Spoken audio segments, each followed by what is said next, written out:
Hello and welcome to Sunflower Philosophy Tarot. My name is Juliana, and today's reading is going to be loving messages from someone who loves you. So, my intention is simply to call on anyone who would like to bring you a message.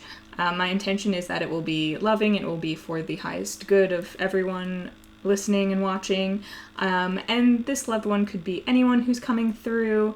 And it could be someone who's passed on or someone who is still in this life, someone that you've had a relationship with in the past, someone that you have a relationship with in the present. It doesn't matter who. You will know based on the energy check that we'll do in the beginning to make sure that you can get a grasp on whose energy is coming through for you. And the idea is that whoever's coming through has something that they want to express to you and to say to you. And so that's what we're going to be getting into. And in order to select the groups today, I have actually put out these angel rune stones. They're like the angel sigils, I believe from the Kabbalah. I'm not 100% sure, but I did a little research before I set these out, because I've actually had these for a while and I haven't really known much about the symbols. But I do know that each symbol represents a different archangel.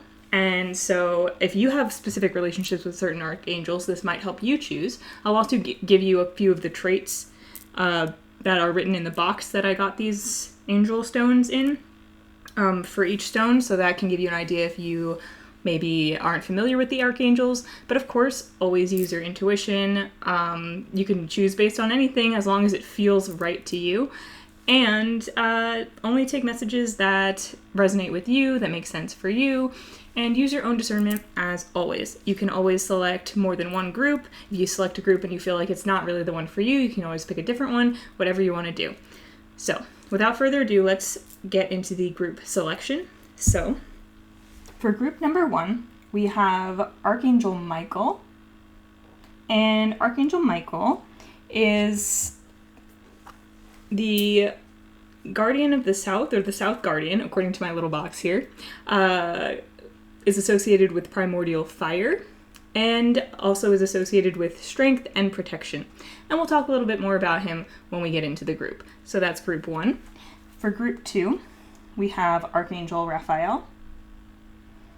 And Archangel Raphael is the East Guardian, associated with primordial air, and also associated with love and joy. And we'll get a bit more into them when we get into group 2. And for group 3, we have Archangel Gabriel.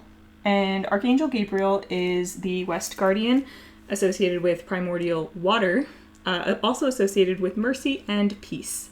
And we'll talk more about them in group 3. And then group 4, we have Archangel Uriel. And Archangel Uriel is associated with primordial earth. They are the North Guardian, and they are the angel of vision and instruction. And we'll get more into that when we get to group 4. So now that you have each of your groups, feel free to go down to the timestamps in the pinned comment or in the description box and select your group, and I will see you in your reading. Hi, group 1. If you selected Archangel Michael's Angel Stone, then you are in the right place, and this is your reading. So before we get into the cards, a little bit more about Archangel Michael. He is one of the archangels that you've most likely heard of if you know anything about archangels. He's the kind of like the big daddy archangel. Like, he's the leader, the first one who was created, the protector. He's got his like sword, and he's pretty badass, for want of a better word. He's pretty cool, and so perhaps for some of you that energy will be really significant in terms of who this person is, but it also could just be that is the angel that is most helpful, going to be of most help to you right now. So if you want to call on any angels, Archangel Michael might be the one to call upon.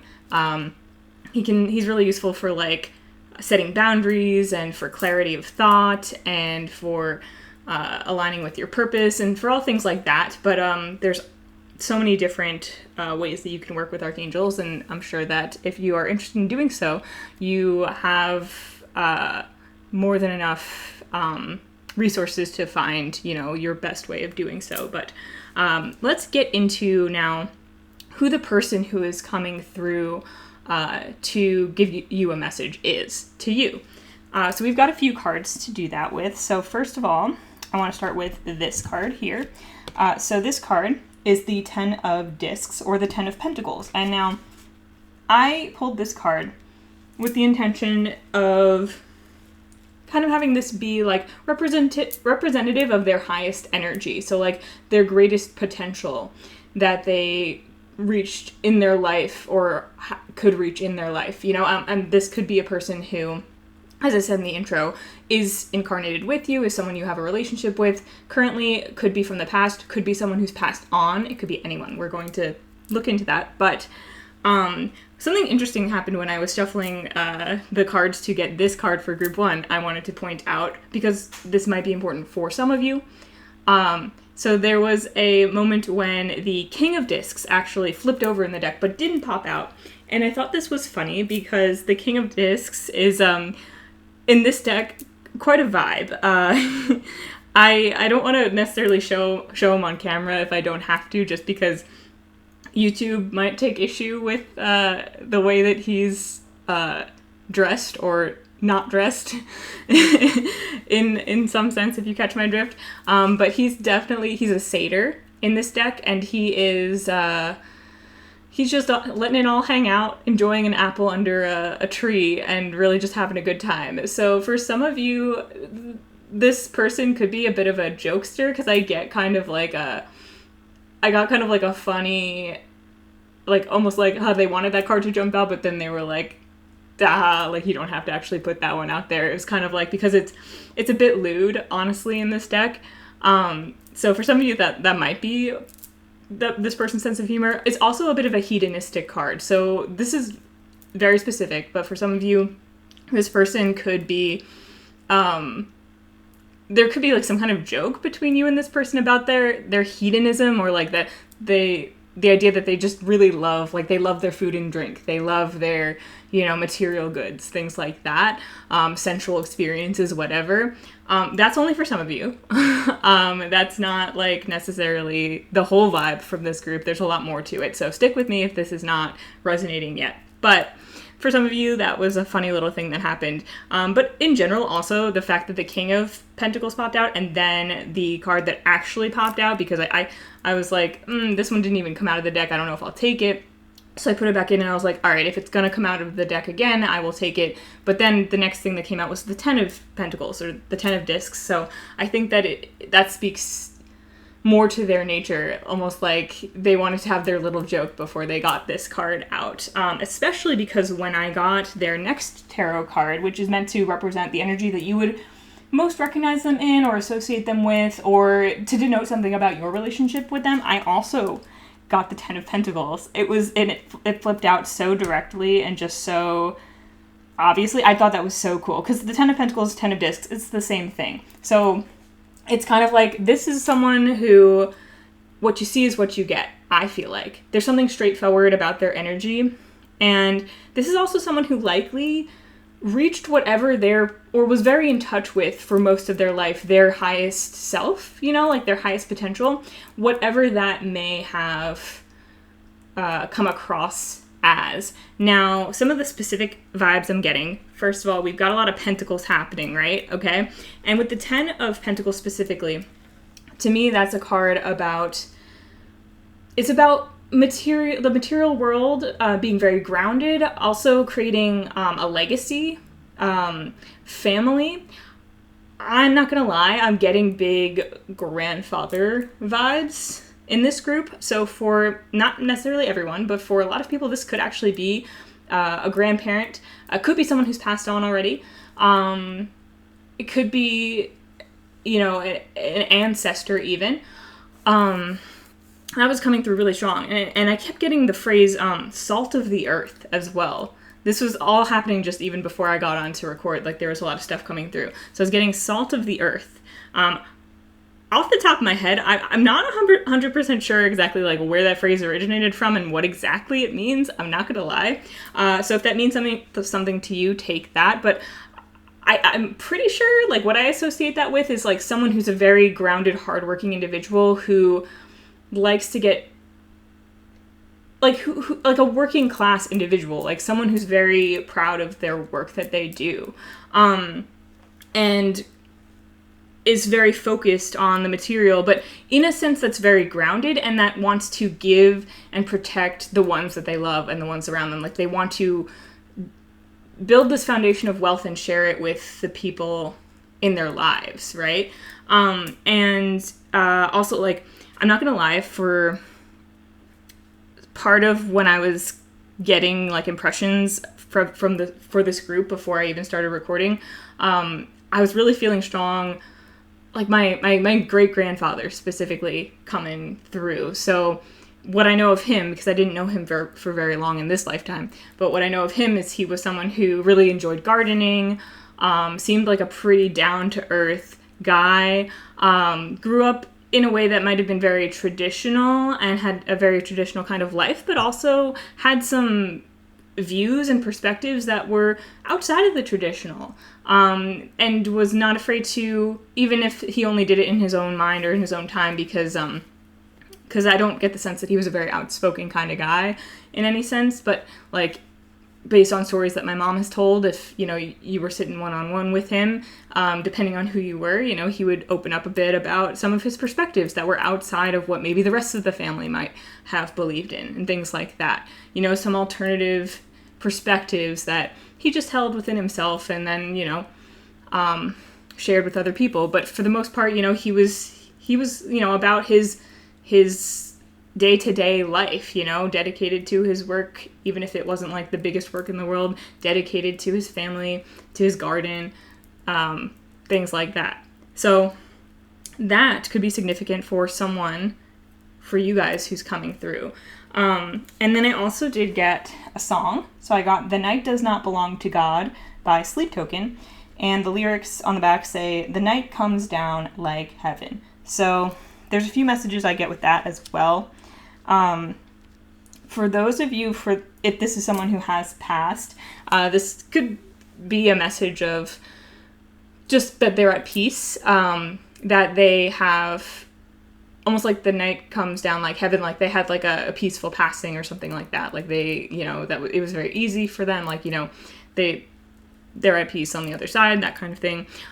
It could also be there's the album that this song is from is called Sundowning, which is actually the name of something that happens with people who have dementia or Alzheimer's. Sometimes when the sun goes down in the evenings, they kind of get agitated or have a little bit more trouble, if, you know, realizing where they are and things like that. Perhaps for some of you, this is a person who did experience that in their lifetime or is experiencing that or is associated with that in some way, connected to that in some way. So that, you know, take that as it resonates. But I also got, just from like the very blunt kind of like the night does not belong to God, like this could be a very blunt person for some of you, or someone who's very direct. And it could be someone who might not be very religious, or who might, even if they are, like, we're more apt to question religion, or we're someone who is straight out, for some of you, just straight up anti-religion or not really interested in religion at all, maybe doesn't even like the concept of it. And at the same time, there was also the idea that for some of you, like the sort of the King of Pentacles energy coming through in the beginning was more of like a jokey kind of thing about like some connection to hedonism that this person might have for some of you. And maybe that's also something the night does not belong to God, is like the idea of like the darkness or the things that are considered a little bit amoral or just like occult or just like other, like this person maybe dabbled in that or were interested in that for some of you. It's very specific, but not for everyone, but that could be also a reference to that as well. But yeah, this is someone who definitely, like, at least in the time that you knew them, was very aligned with their truest self in this, like, who they were truly meant to be in this lifetime. Like, if you're not familiar with the concept of like a higher self, it's just kind of the idea of it's you at your most authentic, like, soul expression, and kind of like the future you, where you've reached all of your potential, but also at the same time it is you now, because all times exist at once. And so you can kind of tap into that energy at different points, or at any point throughout your life. And sometimes you're more aligned with it, and sometimes you're a little bit less aligned with it. And in this case, it seems like this kind of higher aspect of their soul self was something that this person had brought into fruition, into their physical space within the time that you knew them. And I keep saying that in the past tense. So for a lot of you, this is someone who's an ancestor or who's passed on. But that's not necessarily the case for everyone. So please only take that as it resonates. And I do think for some of you as well, if this is not someone who's passed on, there could be something like if they've experienced a setback recently or something like that, and you're worried about them, maybe they're just reassuring you that they're doing okay, even if they can't communicate directly. Like if they are someone who's experiencing some kind of cognitive setback, where maybe you can't fully communicate with them right now, they are letting you know that they're okay, even when they seem unreachable. There's an aspect of them that is doing fine, that, everything's okay. So that could be something with this, the night comes down like heaven for some of you. Anything else you want me to say about you before I move into your messages?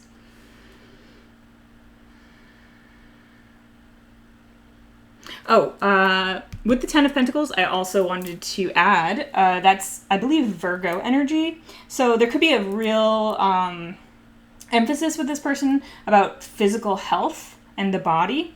Virgo energy is very about, like, getting rid of impurities, being very concerned with their physical health.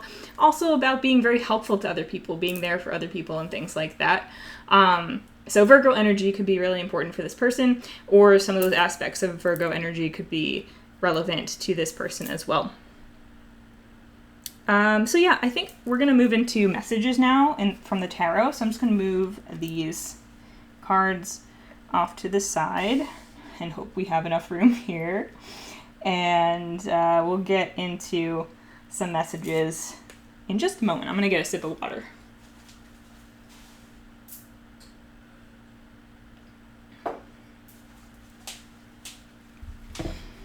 Okay, so I'm going to shuffle up these cards, and we're going to see what messages they have for you.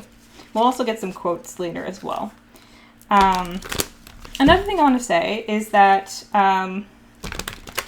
it's possible with Archangel Michael being here, and this person definitely like feeling like a grandfather or fatherly energy in some way, or family-oriented energy. This could be someone who's very protective over you, and who, whether in their like lifetime incarnation, is or was very protective of you. Their soul or higher self could be very protective of you still, or in addition to their 3D self. That is also a thing. Or they could also just be protective of people in general. All right, so group 1's loved one. What messages do you have for them? For some people, this could also be a spouse too, by the way. Just that was a specific thing that popped in. So in case, that was resonating, but you weren't sure, for those of you for whom that resonates, then yes, this is also definitely potentially someone's spouse. All right, so what messages do you have for group 1, loved one of group 1? Oh, okay. So we have the Ace of Swords, the King of Wands. Okay, and what messages do you have for group 1? Okay. Ooh. Okay. And let's see, one more card. What messages do you have for group 1? Okay.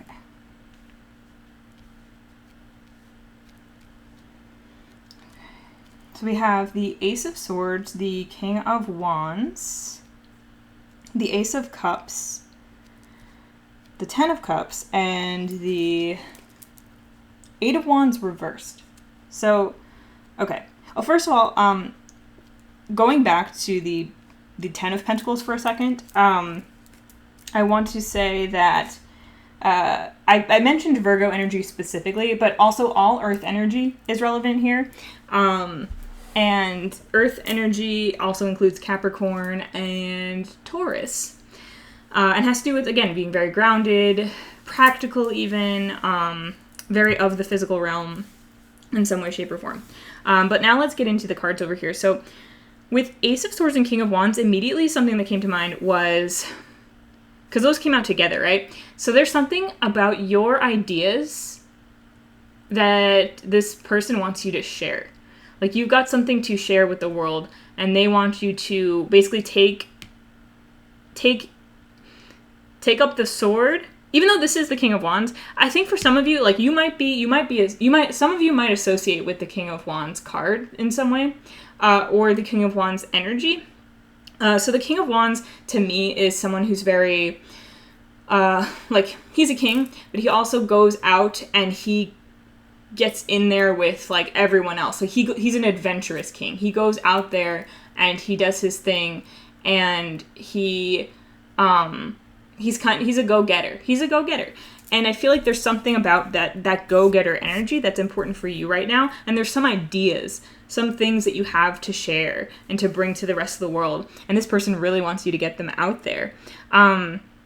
Also, King of Wands, again, I'm associating the King of Wands with you a lot right now. And I feel like for some of you, fire energy is really important. So like Aries, Leo, Sagittarius, for some reason that fire energy is really important for you right now.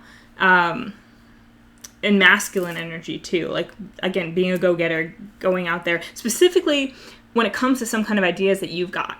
Like, you've got a really powerful mind, and you've got some really powerful things to share and say. And I think this Ace of Cups here is also about gifts. Like, there's a gift. It's almost like, ooh, okay. There's a few things here. One is, like, again, about sharing your gifts. Like, there are gifts that you have to share. But also another thing is that there might be some gifts coming your way that you aren't aware of yet. Because I'm looking at how this Ace of Cups, like, Ace of Cups can be a gift from the universe, right? And I'm looking at how it's coming towards this King of Wands, and the King of Wands is focused on their ideas, and they don't see it right behind them, but it's on its way. And right after that is the Ten of Cups. So I feel like there's some kind of, you're focused on your ideas. It's like, yes, focus on your ideas, share your ideas, get out there, keep doing whatever you're doing, whatever you're really passionate about, whatever you're really driven towards. There's something coming your way that's going to really impact your whole family in a wonderful way. I feel like that is something that's important, because, like, it's like the Ten of Cups and the Ten of Pentacles are both culminations of, like, the Ten of Pentacles to me is a culmination of like, hard work in the physical world to bring about a legacy of abundance. And the Ten of Cups is, like, emotional fulfillment, emotional abundance, like the culmination of all of that, like your happy family life, right? Like, you enjoying your emotional spoils, right? And so I do feel like there's some kind of emotional fulfillment coming your way very soon. Now, with the Eight of Wands reversed here, I also feel like this is a message of there's no rush. It's almost like, yes, charge forward, do your thing, get out there, expect wonderful things from the universe. There's, like, gifts and abundance, like, coming your way in the form of just emotional fulfillment and just happy days. Happy days, yeah. I'm getting, like, the Happy Days song now, like, from the show. That could be relevant for some people. But with the Eight of Wands, it's, like, almost counter, not necessarily counter to what we just heard, but, like, it's a reminder that there's no rush. You don't have to push anything. You don't have to force anything. You don't have to you don't have to work beyond the bounds of whatever your energy allows you to do. Like, it's saying you can, if that makes sense, you can take your time and let passion move you. But it's almost like, be easy about it in the process. Be easy about it in the process, and also trust that things are coming in the timing that they're meant to. So if there's anything that seems to be taking a longer time, the easier that you can be about it, and the less you can focus on the timing of it and just be in the process and enjoy the process, the more you will, well, the more that you'll enjoy yourself in the moment. And it also might help speed things along a little bit faster as well. But yeah, there's something here about, like, be a go-getter, do it, like, do the thing, you know, do the thing. You've got great things coming to you. You've got also gratitude just came through as well as a big thing. Like, focus on family right now, gratitude for your family life, or for whoever you consider to be family within your life. No matter if that's you and your cats, or you and your children and your spouse, or you and your significant other, or you and your grandparents, or you and the neighbors, I don't know. You and some friends that you have that live all over the world, whatever your family situation is, and whatever that means to you. Like I said, there's fulfillment coming. For some of you also, soul family, I just heard, is coming into your life and bringing some gifts for you, or they are the gift that's coming to you. But regardless, yeah, I think this Ace of Cups here, it might not even be something that you're meant to know about, or know what it is, or understand exactly what it is. It's there though, and it's coming for you. And yeah. It's a pretty good energy. It's a really good energy, and I really feel like this person is very proud of you and very excited about what you have to share, and very excited about, I think, whatever's on its way to your life, or whatever is manifesting in your life now. Maybe for some of you, you're already experiencing some of the gifts that are on their way to you. I just heard gifts plural, so for a lot of you, it is like multiple things, but like, I think they're very excited about it. And again, they're saying, you know, no rush. Don't focus on timing. Don't focus on timing with any of these things. Focus more on your passion. Focus more on your fulfillment. Being easy about things. And feeling like you've got everything that you need right now. And like that you've, like, no matter what gifts are on their way to you, like, feel like, embody that energy in your life right now.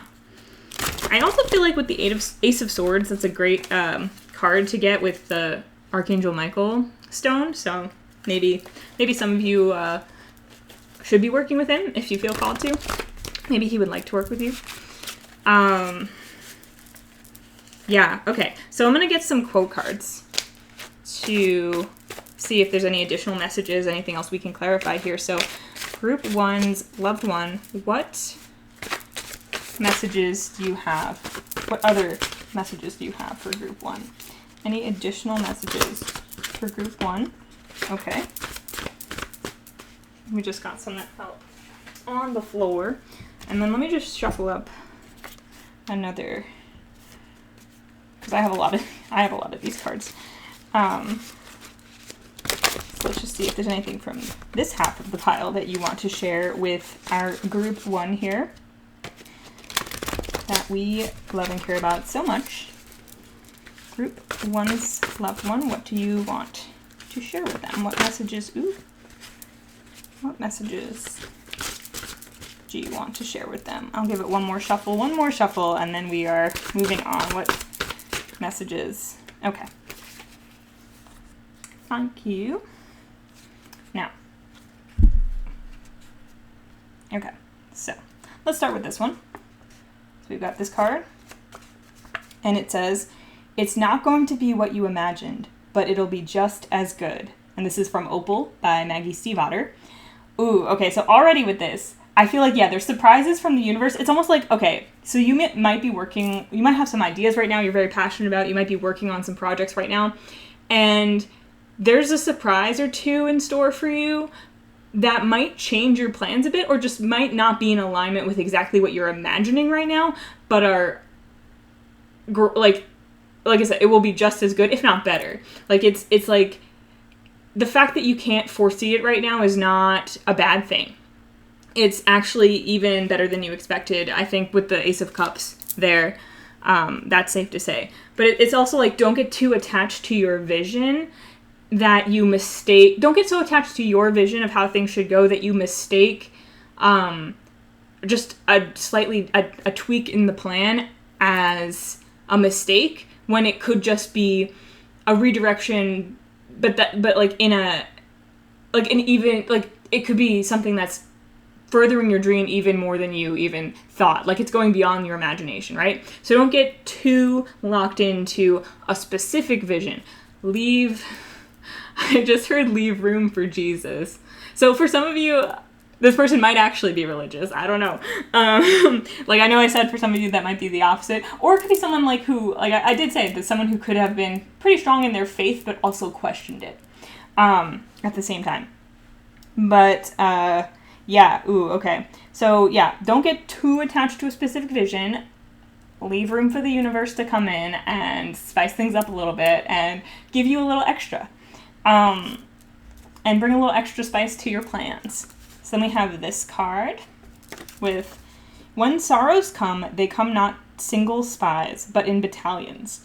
Ooh, okay. So this is from Hamlet by William Shakespeare. So this is kind of like the idea of like, when it rains, it pours. And now, okay. That might not sound so good, but actually it reminds me of last night. So last night where I live, we had an incredible rainstorm. Like, it rained so hard for so long, thunder, lightning, all of the things. But like, we had at least 2 flash flood warnings throughout the night.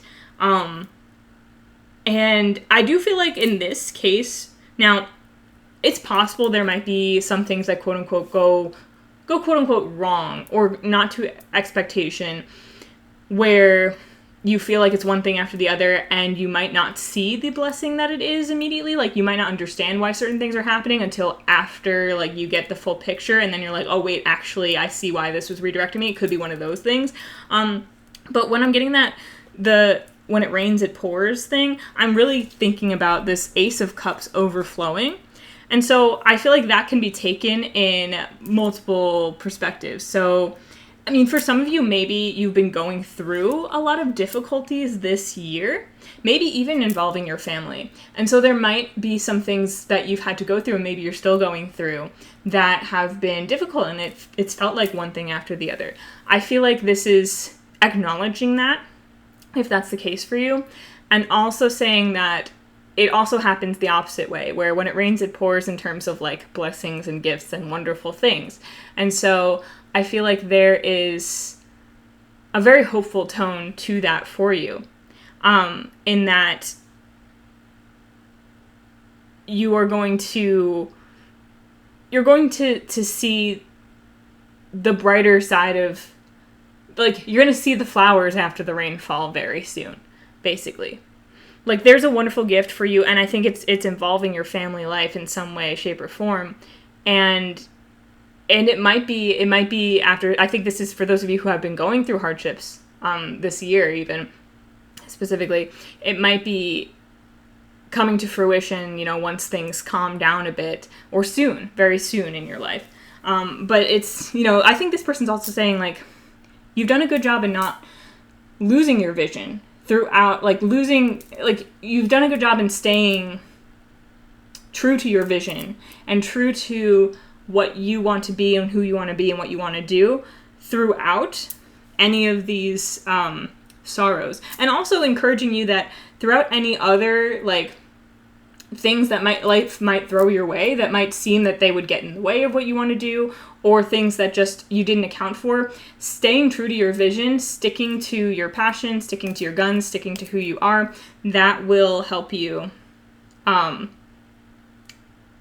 That's just keep doing that. Just keep doing that, really. Like, you're doing a great job already, I feel. And it's just saying, like, this person is really saying, like, that you've been doing a great job, like standing up through standing up, I don't know why I want to say standing up to something, but the something that you're standing up to isn't coming to me.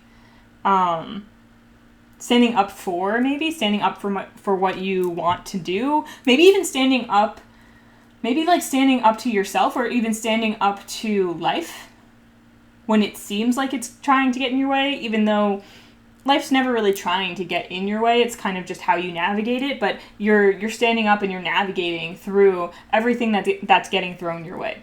And you're doing great, and things are coming to you. And I think also this Eight of Wands in reverse, it's like, don't mistake quote unquote setbacks for problems or for things that are wrong or shouldn't be happening or are trying to get in your way or as obstacles, but rather things that are an opportunity to either redirect or slow down, or just take stock of where you're at and make sure that you're going in the direction you want to go. Like things like that. Like it's not a setback, it's not a problem, it's not saying that you're doing anything wrong, but rather it's an opportunity for you to assess where you're at and make any adjustments if you need to.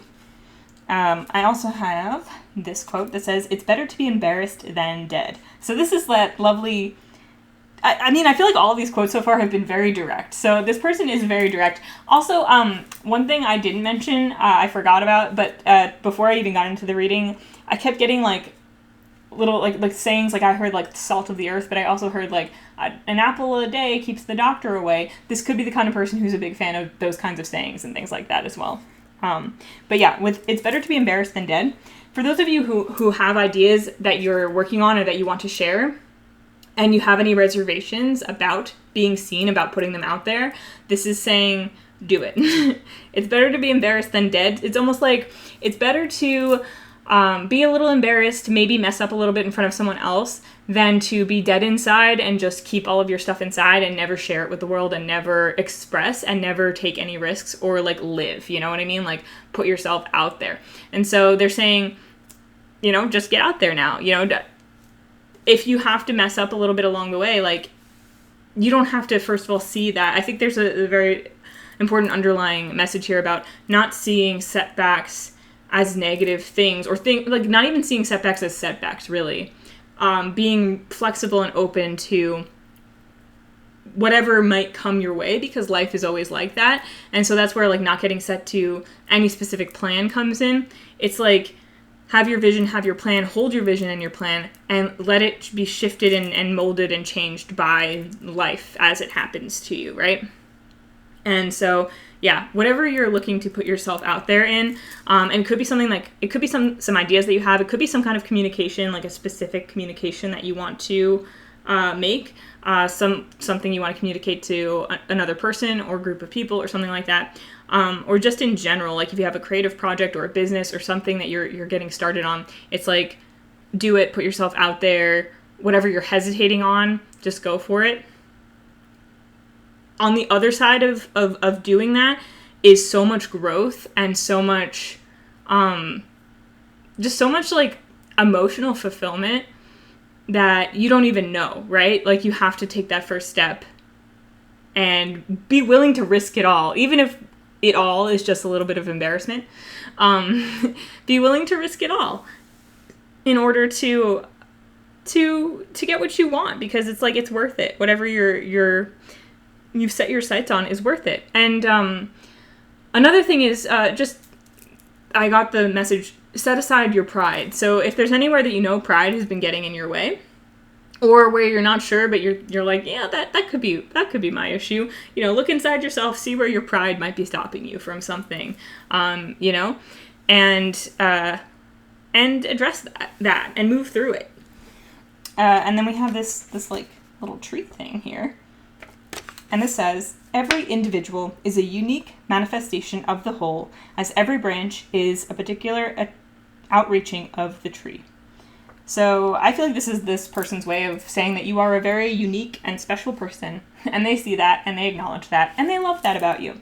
And they want you to share that with the rest of the world. So they're very excited about whatever ideas that you have going on, and they really want you to share them, and they want you to know that really good things are on your way. and you might not even see them. For some of you, I also just got the message that you might be so focused on your ideas,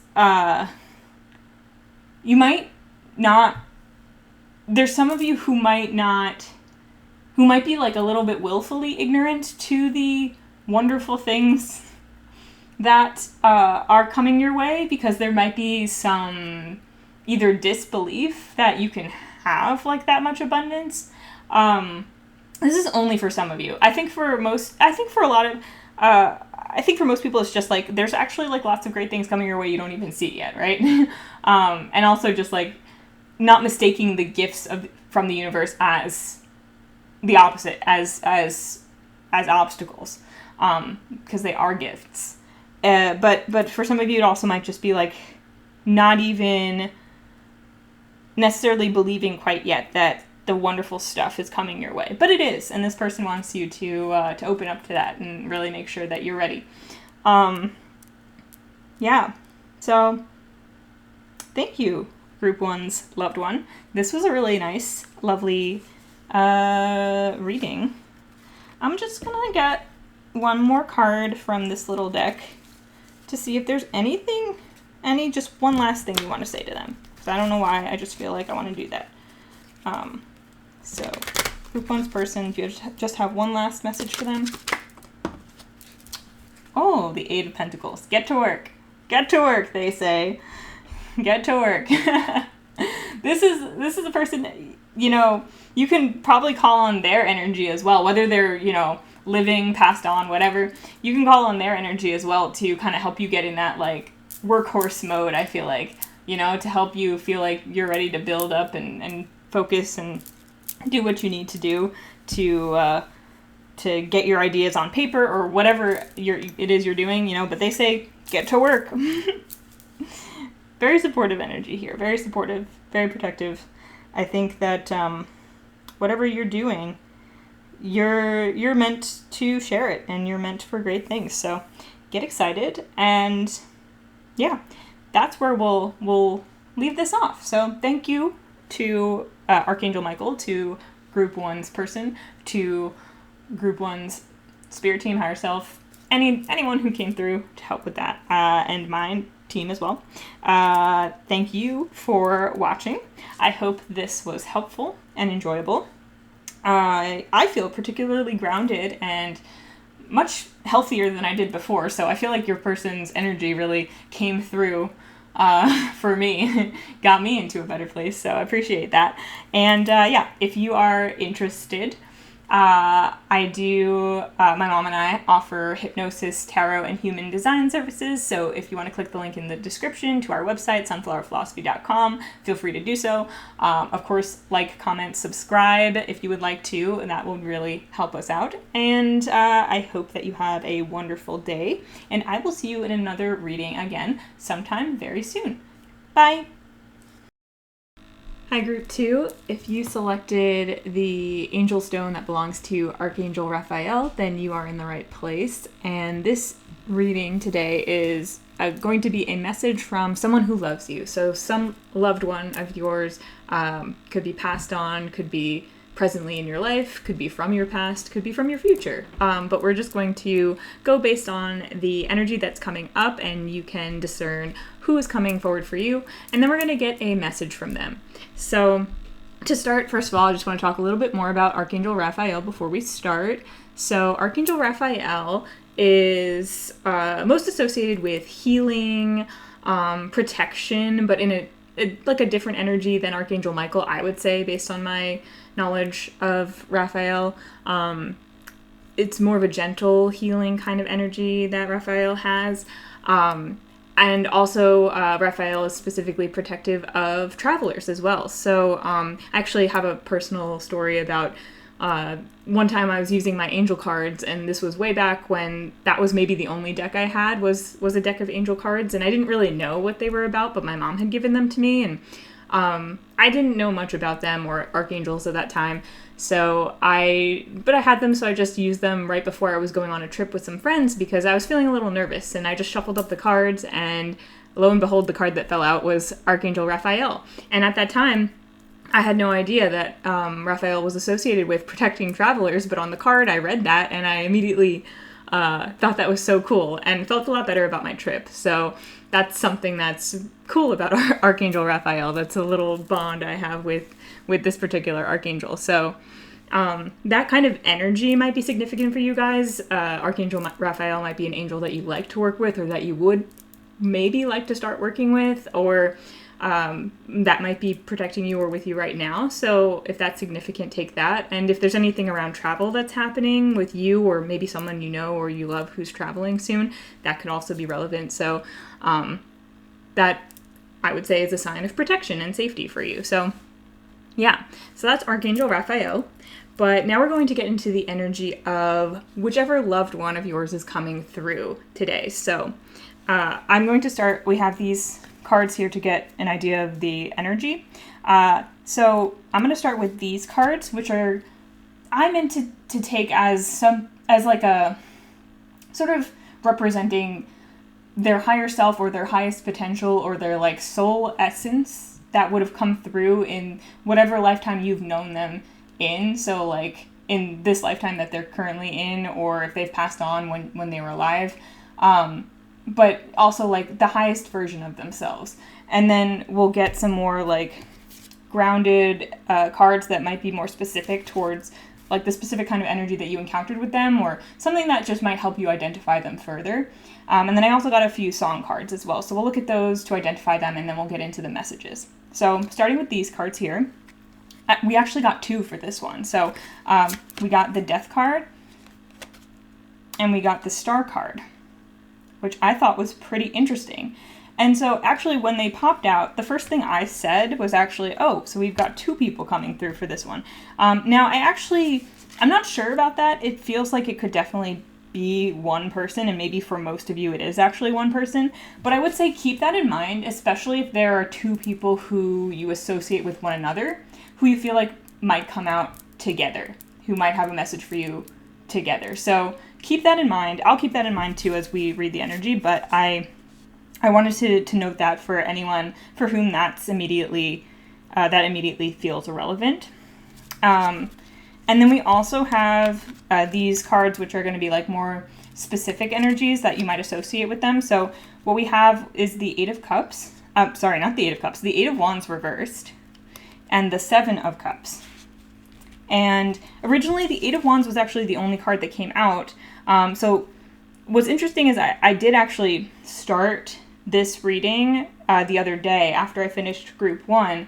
But it wasn't coming through very clearly. And during that part of the reading, when I had started it originally, that's when I pulled the Seven of Cups for more information, because I just felt like I got two cards here and I almost felt like I needed a second card to help clarify this. So the Eight of Wands reverse was what came out first, but it didn't feel quite complete. And then, like as I said, when I was going to read the energies that day, it just wasn't coming through. There was something, it felt confusing or blocked or something like that. So that could be an element of maybe your relationship with this person, if perhaps an element of confusion or blockages or something like that is relevant to your relationship, where you felt like that has been part of your experience with them in whatever capacity. And then we also have these song cards. So I actually have two versions of song cards that have lyrics from Shelter by Sleep Token on them. So it's interesting that this is the one that came out, which just has these lyrics, and I don't even have like the name of the song, but I just know what song it's from. So yeah, we have Shelter by Sleep Token, which says, when it rains, you don't take shelter, you don't take signs from God. And then we have another Sleep Token song, actually. We have Take Me Back to Eden. And the lyrics say, I don't know what's got its teeth in me, but I'm about to bite back in anger. No amount of self-sought fury will bring back the glory of innocence. So we'll talk about those in a bit, but let's get into sort of what's coming through with these first two cards here, the Death card and the Star card. Big, significant energy with Death and the Star, and also sort of opposing energies, or at least you might initially view them as opposing energies. I certainly do. I feel like when they first came out together, I was like, I feel like I could see how they do go together, and yet you might not think initially that they would. So first of all, with Death being out, it's possible for some of you this is someone who has passed on. Not for everyone, I don't think. I actually don't think that that's 100% the case, because that could really be the case for any of these groups, right? The idea here is that anyone can come through and connect with you, no matter what stage of life or death they're in. But with the Death card here, maybe for some of you take that. But I feel that for any of you, something significant about this person's like essence and their journey may be that there's some connection with death, even if they are a living person, with the underworld, with the macabre, or with things in life that are maybe seen as the darker side of life. There might be some strong connection with this person's essence and that aspect of life, because death is something that gets a bad rep, but it's really just a part of the life cycle, right? And it's also a card of transformation. So this could be someone who has been through some kind of major transformation throughout their life, who has maybe even gone through some darker things or more difficult periods of life for some of you. But there's also the Star card here, which is honestly the card of like hope, of aspirations, of wish fulfillment, of joy in some ways. And so I feel like it's really fascinating that we almost have like a card of the underworld and then a card of like the heavens. So there might be a really dichotomous nature to this person. Like they might be really in touch with their dark side, quote unquote, and their light side. But also when you think about a star, it's the star, the sun is a star, but when we think of the sun, we think of the star that lights our whole planet, bathes our planet in light, depending on, which hemisphere you're in at which time, right? So it's like a more complete shedding of light on things. Whereas like, if we think of a star, we're mostly thinking of stars that are further away and that are just pinpricks of light against a dark background. And I feel like there's something about this person being a light in the dark, even. That might be a really important aspect of their essence. Like, they're someone who shines a light in dark spaces, maybe has been through some kind of transformation that has allowed them to be a light for other people, whether they are that light in their living life, or if they sort of become a guiding light for people on the other side, if that makes sense, for some of you, depending on who this person is.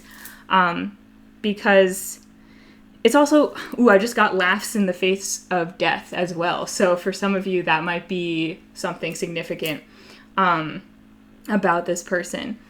And moving into these smaller cards here, the Eight of Wands and the Seven of Cups.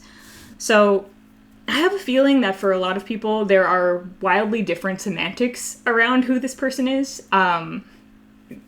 Wildly different, but energies, are obviously the most important thing, and there's obviously a coagulation of energy that's similar for everyone's loved ones who are coming through here. But I was getting a few different takes with this Eight of Wands reversed. The word regression keeps coming through. So for someone, if that's a really important word, you'll probably know immediately what that means to your person's situation. But regression, it can be a regression of like someone's health, potentially. Maybe someone here went through a health crisis or a regression in their health. But it could be just like taking you back to childhood. Maybe this is someone who you have childhood memories with. Maybe this is someone also, for some of you, where they've been a bit held back in their life, or they've met a bit of resistance recently. Maybe they've been going through a period where it has seemed like they've been held back a little bit. For those of you, especially for those of you for whom this is someone who is living currently, this could be someone who, they've got this very powerful energy, this very powerful aura, and maybe they've been a very powerful influence in your life, but they might be someone who hasn't gotten the chance to really I just got like a visual of like a shooting star, and we have the star card here. So perhaps they haven't gotten their chance to shine yet, but they have all this potential within them, and perhaps this is something that is evident to you, but it might not be evident to everyone. So this could be someone who has a big influence in your life and is a really important person, but maybe they haven't gotten their shot yet. Like maybe they've been almost like I'm getting like someone drawing back a bow and arrow to then release the arrow and shoot forward. So it's like this person's maybe been like drawing back, or something's held them back or slowed them down in their life that's going to later, or very soon even, catapult them forward into this more like star energy, their full potential basically. So that's for some of you, for this person. And for others of you, this might be someone who has passed on and perhaps is sort of like a light for you even in their passing, for some of you. Also with the Seven of Cups, so this could be someone like, if they are a living human being, perhaps, and they are going through some kind of regression or delay in their life at this time, maybe through your perspective or through their perspective, because it's all a matter of perspective. But if there's some perception that you have of them having been delayed or held back a bit, they might have a lot of choices to make, or they might have been making a choice based on a choice about where to go next, like a choice about where they're going to put their energy, because they've got all this potential and they've maybe got a lot of options. So for some of you, this is someone with a lot of options in some way. There might be a significance with dreams. So this might be someone who comes to you in dreams. Maybe dreams are significant to them, their personality, whether they are living or not. They may be someone who's shown up to you in dreams, or shown up to other people in dreams, or things like that. They might that might just happen a lot for them. But there's some kind of significance with dreams here. And when we get to the songs as well, so, okay. When we have this, when it rains, you don't take shelter, you don't take signs from God. This could be someone as well who is very... Okay, so this might not be the way the song originally means it, but the way I'm taking it is someone who's like relentlessly optimistic, even in the face of death, even in the face of things that other people might find it hard to be optimistic in, like relentlessly positive, always seeking the positive side of things, always looking at the bright side, and possibly because they are, or have gotten to a certain degree, comfortable with this darkness, with this death. Maybe it's something that they've encountered up close, maybe it's something that they've always been curious about or interested in and drawn towards rather than repelled from. And it's this comfort with this aspect of life that allows them to maintain this optimism, even in the rain, even in the times when people might be discouraged or saddened or things like that. Like they are some kind of, like I said, light in the darkness. This could also be, for some of you, something...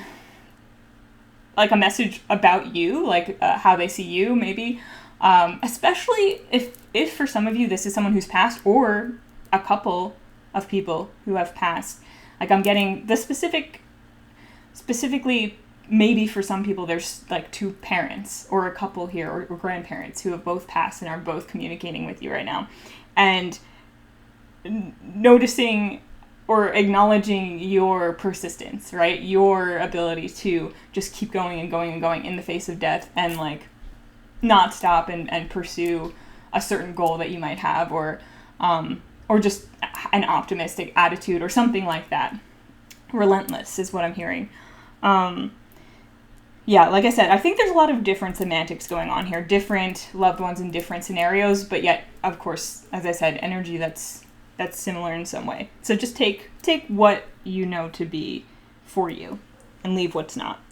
And with Take Me Back to Eden over here, first of all, loss of innocence. That is a big thing. And I don't know if it's a loss of innocence that you experienced or this person or people experienced. I don't know if it's something that was experienced, say, through losing this person, maybe, or if it was something that this person's been through and that's why they've become so comfortable with this darker side of life, because they've gone through this sort of loss of innocence that required them to transform, become comfortable with these things, and come out on the other side as this star.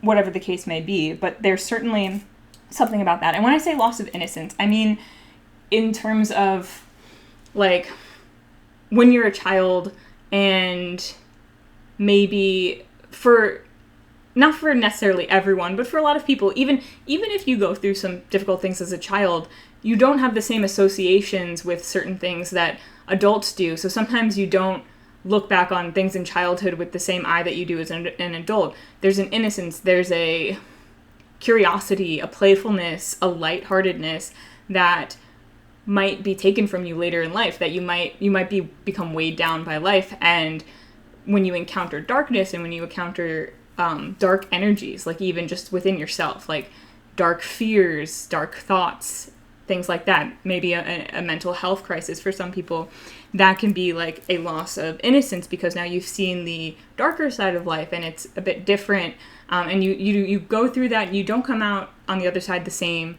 person, really. Like, and you have to kind of go through a journey, and you can reclaim innocence in a new way, but you're never quite the same person on the other side.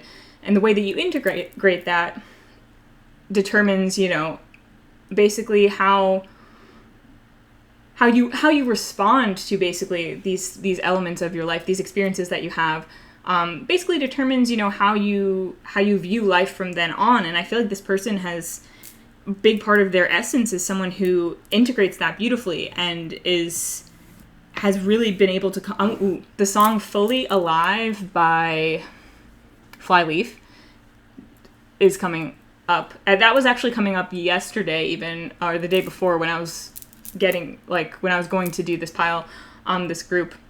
And it's like the idea that they're singing about this person who's been through all these things and basically feels so alive and is so alive and lively and ready to love life because they have suffered. And while that might be a controversial message for some people, because, like, depending on where everyone's at in their journey, you don't always want to focus on,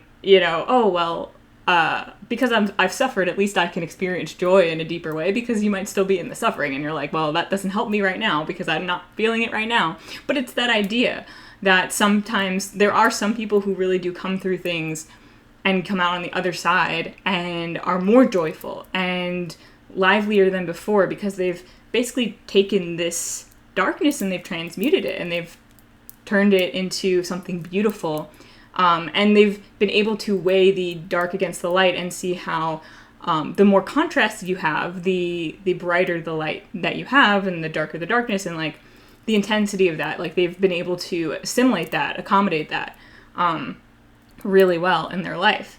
So that's a very powerful person, I think. And for some of you, this might be someone who's still in that process, still on that journey. Maybe for some of you, this is even a past version of yourself or a current version of yourself and a future version of yourself. I'm not really sure. Although I feel like these energies can coexist within one person together. But yeah, I do feel like if this is someone who has been going through a tough time, they're getting their fight back for sure. For some of you also, the line from the song Take Me Back to Eden is significant because there's a line from the song that goes, no amount of love will keep it around if we don't choose it. So something about choosing love, about choosing, it's like love is, yes, an energy or, a frequency, vibration, whatever, a feeling, but it's also a choice that we make, and we make the choice to love. We make the choice to act from love, and acting from love and choosing to love can look different in all different kinds of circumstances, right? And that might be a significant aspect of the journey that this person has been on, maybe the journey that you are on, maybe the journey that you have been on with this person as well. There could be some significance. Or even if it's two people, that could be relevant to both of them. But I do feel like it could definitely be multiple people, but I do feel like for a lot of you, this could just be one person who has this sort of really interesting mix of energy, and also perhaps is, as I mentioned, going through some kind of transition now in their life, like a soul transition, like a Like they've maybe gone through one cycle within their life and they're entering another. And so maybe you've seen them evolve and change drastically as a human being, become more themselves, and you've seen them maybe integrate both of these energies, or they're in the process of doing so right now. But pretty intense. Like, this is pretty intense, I'm not gonna lie. So I'm just gonna assume that by now you have an idea of who this is, and we're gonna get messages from them. We're gonna let them talk now. And I set the intention to bring through whatever's like the most pressing, most important, but also most loving and best intentioned messages that are for everyone's highest good and highest potential. So that's what we're getting today. So, all right, Group 2's loved one who is joining us today, what do you have to say to them? I will make sure that you can see these cards once I get them. So, Group 2's loved one. What do you have? Ooh, okay. Wow, okay. They have a lot of... they are intense. They might be a very intense person. Because there's... Ooh, okay, yeah. I'm just going to shuffle one more time because... No, okay, we're good. We're good. But when I did shuffle one more time, I did get the 4 of Wands on the bottom of the deck. That might be significant. Okay, so we have lots of major arcana showing up today. So there might be a big message that they want to share, or they might be someone who has a big personality or a very intense personality. They might be very intense about the things that they're passionate about. So Group 2's person, let's see. We've got this Judgment card, the Devil, the Star, the Magician, and the Queen of Pentacles. Wow. Okay. Also, Archangel Gabriel, although Archangel Gabriel is in the next group, I believe that's the angel stone we have for Group 3. Maybe that group will also be significant, but also that's the one that's on the Judgment card. So Archangel Gabriel is blowing his horn here to signify Judgment Day, basically. And it's like, Judgment Day is like, okay, this is like the end of a cycle, like, I feel like, okay. I feel like this person is saying, it's time. I don't know what it's time for, but it's time. It's time for something to possibly end, but also maybe to begin. Like, and with the Devil and the Star, I feel like the Devil can be attachments, addictions, it can be things that are holding you back, keeping you chained to old ways. And with Judgment coming out here, I mean, I feel like we're moving from the Devil to the Star. So we're like leaving behind, we're officially cutting those chains, and we are moving into the Star, that highest potential. And the fact that the Star came out, I should have mentioned as well, with the Death card and the Star card, we have Scorpio energy, which is like late October through November, most of November, and then Aquarius for the Star card, which is late January through most of February, I think. So those signs and also time periods might be significant, but we have the Star here twice. So I feel like for some of you, maybe this is a future version of yourself. Like this person who's you, who loves you, is calling you now to, like, say it's time to release these attachments, release anything that's holding you back. And possibly also through doing this, by releasing yourself from attachments, or if you want to release yourself from attachments, often it can mean acknowledging your darker side, right? Doing your shadow work, digging into the things that you're not proud of or that you've been avoiding. And usually you're using addictions or things like that to avoid parts of yourself. And it's like Judgment Day, we are ending that avoidance. We are looking at these things directly, and we're moving into our Star energy. So it could be a version of you that's like, okay, it's time. Like, I'm calling you into the future, right? But it could also still be this person who's calling you into the future with them. Like, it's like maybe both of you are going through this kind of process together in some way, and they are calling you. They're like, because I get the sense that if this is a living, even if this is someone who's passed on, whoever they are someone who will, if they're going somewhere, like, if they're like, yeah, I'm going to this better place, I'm on my way to, like, they're going to drag you with them. Not in like a, like, just like if they are, their optimistic mood, their optimism, their light that they're shining it to bring other people towards it, right? Like, they want to be a star with you. If this is a separate person from yourself, they want you to come into your full potential. And it also might be that an aspect of this person is something to do with helping people meet their potential. Like, that might be part of their essence, their soul essence in this lifetime that they're fulfilling. Their potential is helping other people reach their potential, because that's really a big thing I see with the star card, is potential, wish fulfillment, hope as well. And I feel like they are giving you a message of hope right now. Like, whatever's been dragging you down, whatever's been on your mind, whatever's been keeping you chained, they're saying, have hope. You are reaching the end of those chains in some way. Like, there's something that's ready to come to an end and bring about a new rebirth. Because that's judgment, really. It's like a rebirth. It's lifting you up to a higher level. And it's really, I mean, this is really powerful stuff. This is pretty cool, I feel. And for those of you who may currently be struggling or maybe going through something difficult, this is someone who, even if they appear to be going through something difficult as well in the physical realms, if they are a living person that you know, they are working through it. They are, even if you can't tell, even if you can't see it, they've got a lot going on under the surface with that death card. Like, Scorpio is deep, right?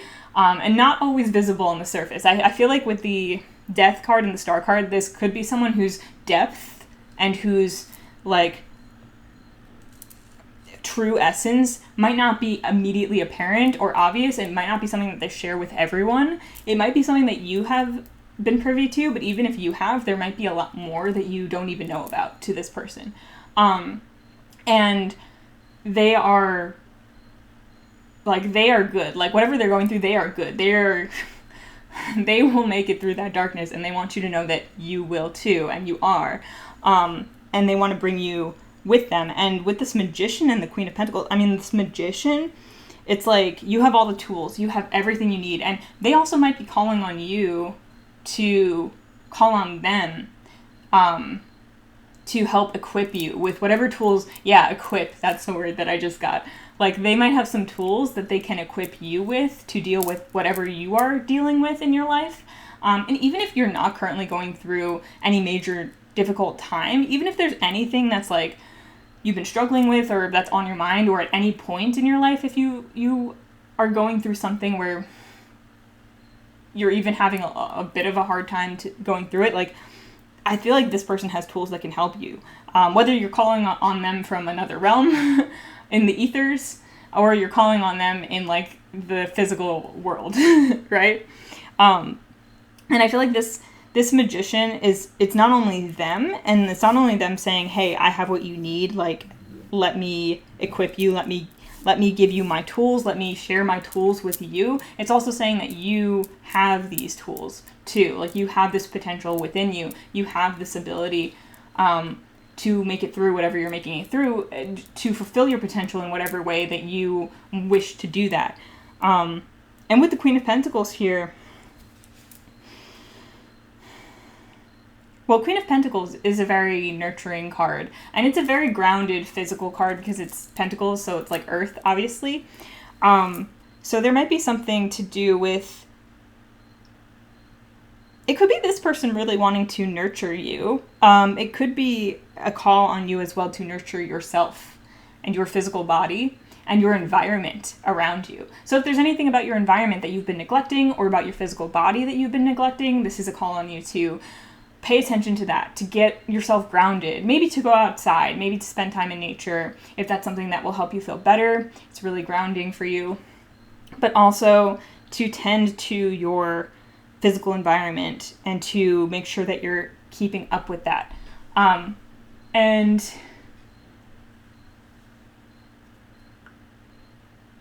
yeah, I think, let's see, group 2, any group 2's loved one. Anything else from these cards before we get some quote messages?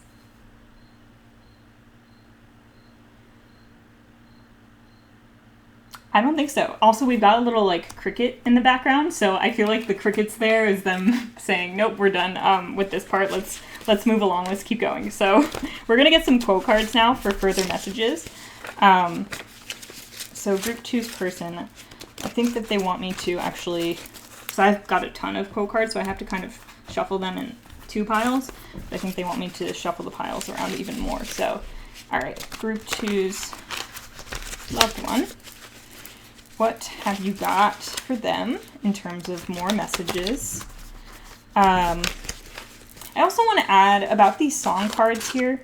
They're very intense songs, but in different ways. So Shelter is more like it's a love song, and it's very sweet, but also kind of sad. There's a lot of longing and yearning. So that could be an element of this relationship that you have with this person, or something to do with you, what you're going through now, or this person in their life, or something like that. There's an element of like being with someone, but also missing them, but also loving them unconditionally and wanting to like take care of them. Going back to this Queen of Pentacles as well, this person might really want to take care of you. Okay. That's interesting. That's a card that came out in the first group as well. So that might be significant, even though that person was a very different energy. But yeah, Take Me Back to Eden is about, that's a whole journey of a song, honestly. So this person might have been through it, whether like physically in their life, but also maybe internally. They might have been through, they might have been through the ringer. All right, anything else? Okay. And then I'm going to get a few more from the other pile of quote cards, and then we'll get into those. Okay, group 2's person. Any more quotes that you have? All right. Oh, okay. And I'll give it one more shuffle, even though I think we have more than enough here. No, okay, good. All right, so we've got interesting. Okay. I will make sure that you can see all of them once I read them, but we've got a lot going on here, so. All right, so let's start here. First of all, this came out in group 1 as well. Interesting.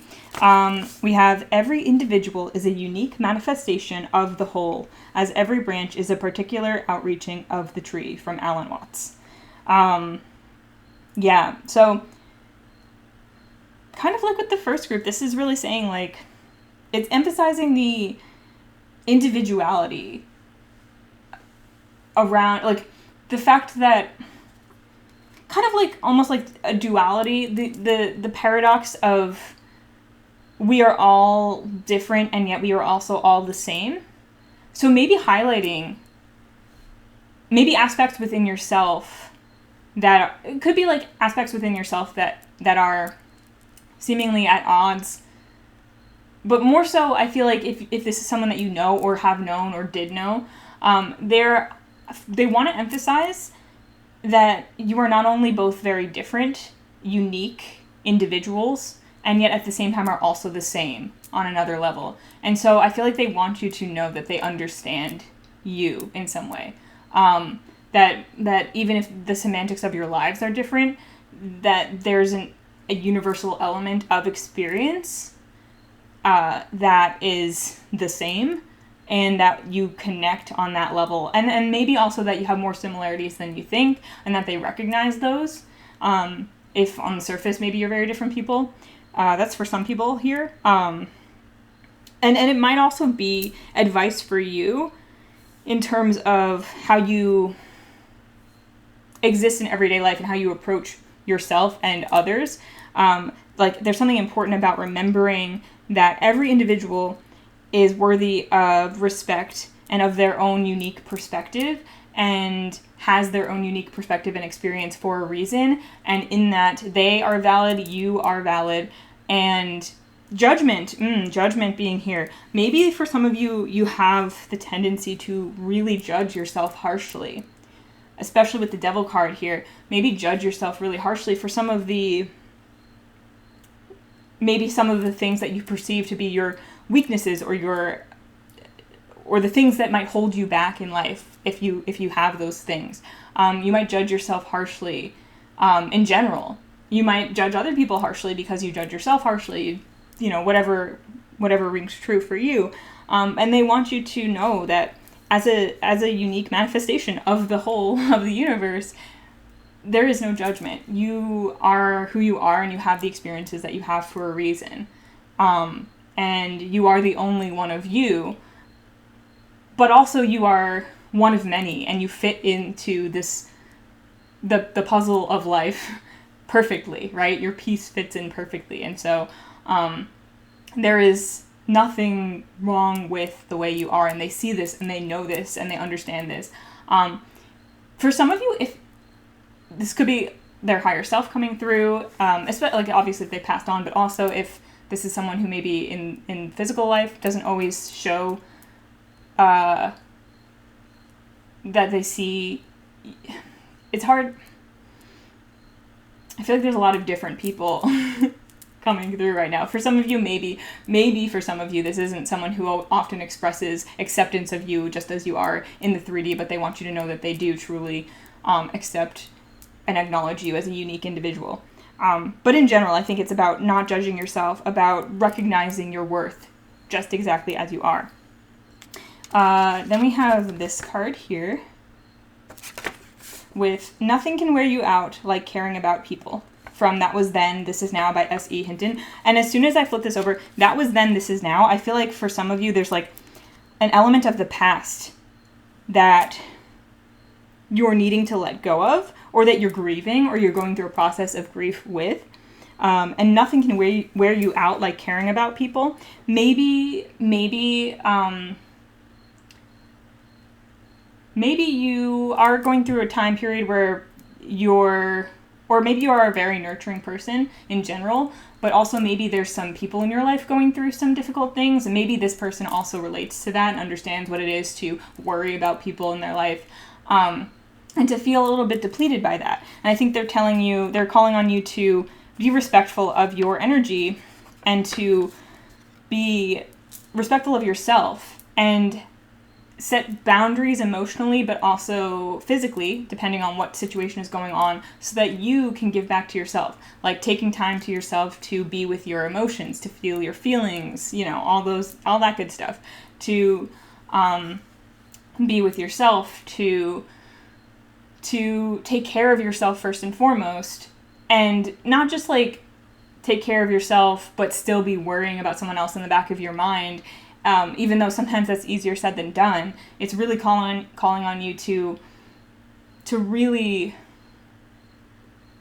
like let yourself rest. Your thoughts, your physical body in general. You might be very worn out right now for some of you. And they want you to say that they want to say to you that they see that and they know that and they understand that, because I think this person's been there too. Yeah. And I think they just want to acknowledge any burnout you might be experiencing around that, and also encourage you to acknowledge that within yourself and accept that you might need some time to rest and recuperate. Then we also have this card here, and I just, with the infinity sign over the Magician's head, I think this is very significant. I could be bounded in a nutshell and count myself king of infinite space, from Hamlet by William Shakespeare. I could be bounded in a nutshell and count myself king of infinite space. I'm not gonna lie, I don't recall at this moment the original context of this quote. So the original context of this quote could change the meaning entirely. I think for some of you, there might be some kind of shell that you are ready to break out of. And for some of you, you might be kidding yourself, is the phrasing I just heard. You might be kidding yourself about, like, for some of you, you might be like, I'm comfortable in my nutshell. And you're kidding yourself about that. Because you've grown, your potential, your soul, everything about you has grown beyond that shell, and you are ready to break free of that.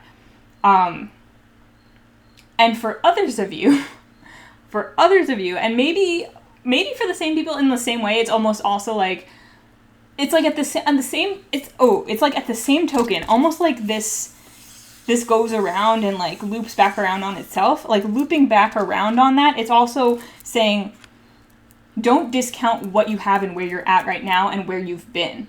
So it's like, by having gratitude for where you're at and accepting where you're at and accepting and loving what you've already managed, the space that you're already in, that it will help you continue to grow, even if you've outgrown the space that you're in, maybe literally and physically, but also just a mental space, perhaps, a way of living, or a part of your life that's just no longer, it's like that part of your life, that past, whatever attachments you have, some of you might have to the past in some way, you've outgrown that, and you might be in a time when you're having trouble breaking free into your next phase, but you're ready to do so. But it's not that you're doing so by rejecting where you've been, or rejecting your past, or rejecting even where you are right now. It's by counting yourself lucky that you've gotten as far as you've gotten, that you have what you have, that you're where you are now, and being ready to take on more, take on something different, to move on into something new. Because that is the nature of life, and you're ready to become a king, right? We have this Queen of Pentacles here, and for some of you, this could be that person who is like a counterpart to that element of yourself. And like, I did get the idea of both of you growing into your potentials together. So for some of you, it's like you stepping up to that plate and them stepping up to that plate together in some way. Like you're both leveling up together, which is cool, actually. And they want you to know that they know that they're also on board and that they're with you in this journey. And then we have this card here, and I always like the sun and the moon. I drew this. I'm not trying to compliment myself, but the sun and the sun and the moon eyes, again, like that double vision, again, like that death and the star. It's not night and day, but it's kind of like two opposing energies that exist because of each other. Like you don't have life without death and hope without fear, things like that, like two things that can't exist without the other. And then we have the quote, "It is possible," he said, "to be in love not with someone but with their eyes. I mean, with how eyes that aren't yours let you see where you are, who you are." And this is from Autumn by Ali Smith. Beautiful book. And beautiful quote. And for some of you, this might be someone, maybe, and this could be mutual, this could be both of you, or this could be something that this person or these people have been helping you with, but like maybe this person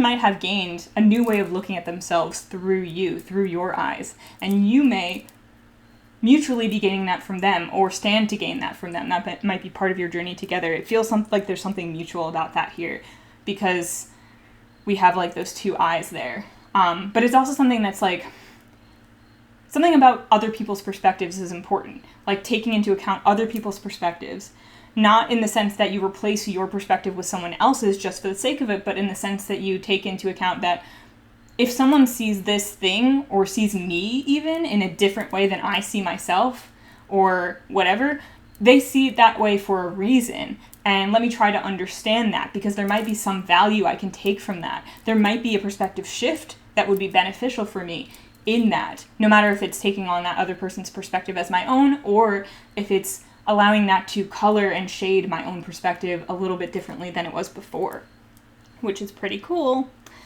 We have this card, which is just, the star is all over this. Big Aquarius energy. I don't know if someone's an Aquarius here. But yeah, we've got the star. Again, this isn't the star card, but it looks like it, you know what I mean? And we have "Tomorrow is always fresh with no mistakes in it," from Anne with an E. Aw.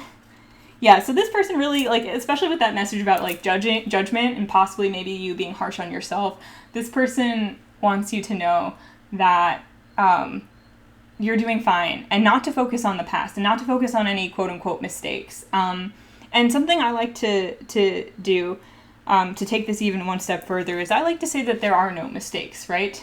Like, it's not... It's perspective, right? It's how we look at it. It's how we move forward from things that didn't go the way that we expected them to go. Because that's kind of what a mistake is, right? Is that we do something, maybe we weren't thinking, maybe we didn't have access to a certain perspective that we have in the future moving forward from that choice that we made or whatever we did, that we have now, and maybe we only have it because we made that choice. So it's not really a mistake if we learn something from it and we move forward. And it's also a matter of perspective. You know, there are times when you could say, like, say you get off at the wrong exit and you're like, oh my God, I can't believe I did that. I made a huge mistake. It's going to take me longer to get where I want to get. But maybe for some reason, after you got off at that exit for a reason. Maybe you passed by a place that you saw and you were like, you know what, I want to check that place out. And then maybe you go check that place out a little later and you get a great opportunity there. You don't even realize how you wouldn't have gotten that opportunity if not for taking that wrong exit. Or maybe you avoided an accident on another road, something like that. So it's also having an open mind about when things don't go exactly the way that we want them to go or that we expect them to go, or we make a choice that we think might be the wrong one, reframing that and looking for the benefits, the fruits of that decision, looking at it in a new way, or even just letting it go. You know? And I feel like this person is like, you are perfect. You don't make mistakes. And you're fine just how you are. And then we have this card as well. And we have obligation can be a prison. Also from N with an E. Said by Marilla. And actually the context of this quote, I believe, is in reference to... it's in reference to when Marilla had a relationship. She's like the older woman who takes Anne in. Anne is an orphan who is taken in by an older brother and sister who have no children. And it's like Anne of Green Gables, if you're familiar with that. And it's a really sweet story. I love the adaptation Anne with an E, which I think is probably on Netflix still. If you haven't watched it, it's just like, oh, it's a joy to watch. Makes me cry, makes me laugh, it's everything. But obligation can be a prison. It's like, I forget the exact context. There was something to do with maybe her having a relationship with a boy in town, but he wanted to travel and she couldn't. She had to take care of her family, and so she let go of her relationship with him so she could stay and take care of her family. And so she let go of a certain future that she could have had in order to stay with her family. And I forget, like... Oh, I feel like... Yeah, she was talking to the son of that man who... the man had just passed, and the boy's mother had also passed a long time ago. So he's an orphan now. He's a teenager, and he's... looking to make the most of his life, even at his young age, and he wants to go travel and see the world. And basically she's saying, I made the choices I made, and I'm okay with how my life is, and I'm fine with it, and it's all fine. But obligation can be a prison, and so he has this land that he could take care of and start a farm, but he really wants to explore. And so she's telling him basically, like, don't stay out of obligation, basically. Stay because you want to. Stay because that's the choice that you made. So basically it's saying, don't keep yourself small for other people's sake out of obligation. Make a choice because you truly, truly want to, and it's truly out of love, and it's not because of any harsh expectations or things that are placed upon you against your will, right? So it's like this boy could have felt obligated to this land, to his home, because it's where he grew up, and it's like in his name now, and it was his family's home. But he also, And also, I'm so sorry if this is not the actual correct context of this quote and I'm remembering it wrong. Please forgive me. But since it's what's coming up now, we're going to assume that this is helpful to someone, okay? But like, he could have just stayed out of obligation, stayed because he thought it was the right thing to do. But there was something calling him elsewhere. And it's like the idea that maybe the right thing to do in any situation is whatever sets you free, right? Whatever sets you free, whatever feels the most freeing to you. If you can make a decision out of love rather than obligation, if you can really follow your heart, ultimately that will be better for everyone. Even if maybe some people who you feel obligated to don't see it that way in the moment. Even if you might feel like a bad person for making a certain decision, at first, if it's truly where your heart is at, it's really a better energy, and it will come back around and it will help the people that you love, because there's definitely something here about feeding yourself and being there for your own heart and making your own decisions out of the desire to, out of what you truly desire, like being in touch with your truest self, your highest potential, moving towards that and not chaining yourself to anything or anyone that would get in the way of that, even if they wouldn't intend to, you know what I mean? So for some of you, there might be a situation or people, person, whatever, that you might feel chained to, rather than you feel like you could freely give to, freely be a part of. And you might need to reflect on that situation and see if there's a better way for you to move forward that won't feel like a prison, because we have these bars on this card. It's like a prison. Don't chain yourself anywhere out of obligation. Follow your heart and trust that that will be the best for everyone. Because when everyone moves towards like what's in their heart truly, like their true authenticity, their true joy, their North Star, what will bring them the most fulfillment, they will automatically have more to give to the rest of the world. They will feel more abundant and more ready to like be loving and playful with people. But you have to give that to yourself first in order to have that to, and build that up for yourself first, rather than just keep giving it out from a place where you just feel like you have to because you feel guilty or you feel obligated. Yeah. I don't think there's another way I can really say that. Okay. I think there's a bit of a heavier energy here than there was for group 1, and so I wonder if some of you are going through a little bit of a difficult time right now, and maybe this person has been as well, has just had some heavier stuff happening or going on or what have you, or that has happened in the past. I think we can all relate to that, you know. There's definitely stuff going on around me and in my life now that that's not always so pleasant or fun to deal with as well, but also is a part of life. So, you know, it happens. And that's okay. I think this person really wants you to know you're not alone in that, whatever it is, if that's the case for you. So, okay. I just pulled an extra card for group 1, so I'll do that for you too. So group 2's person, loved one, whoever you are, whatever kind of relationship you have with them. Is there anything else that you want to add? Is there anything else you want to say? The Emperor was flipped over, so that might be significant. Aries energy, the big daddy of the... I said that twice in this reading. I said that once in the intro about Archangel Michael, and then once now about this card. I'm not sure what that's supposed to mean, but yeah, the divine masculine energy of the tarot deck. That could be significant. But okay. Group 2's person. Any last words? Any last words for this person before we close this out? Because I'm feeling a little worn down myself. All right, group 2's person. Oh, the Four of Wands. Just like the Four of Wands on Justice here. Okay, there's something about maybe marriage here that's significant. Because we have the Four of Wands and Justice. So something about marriage.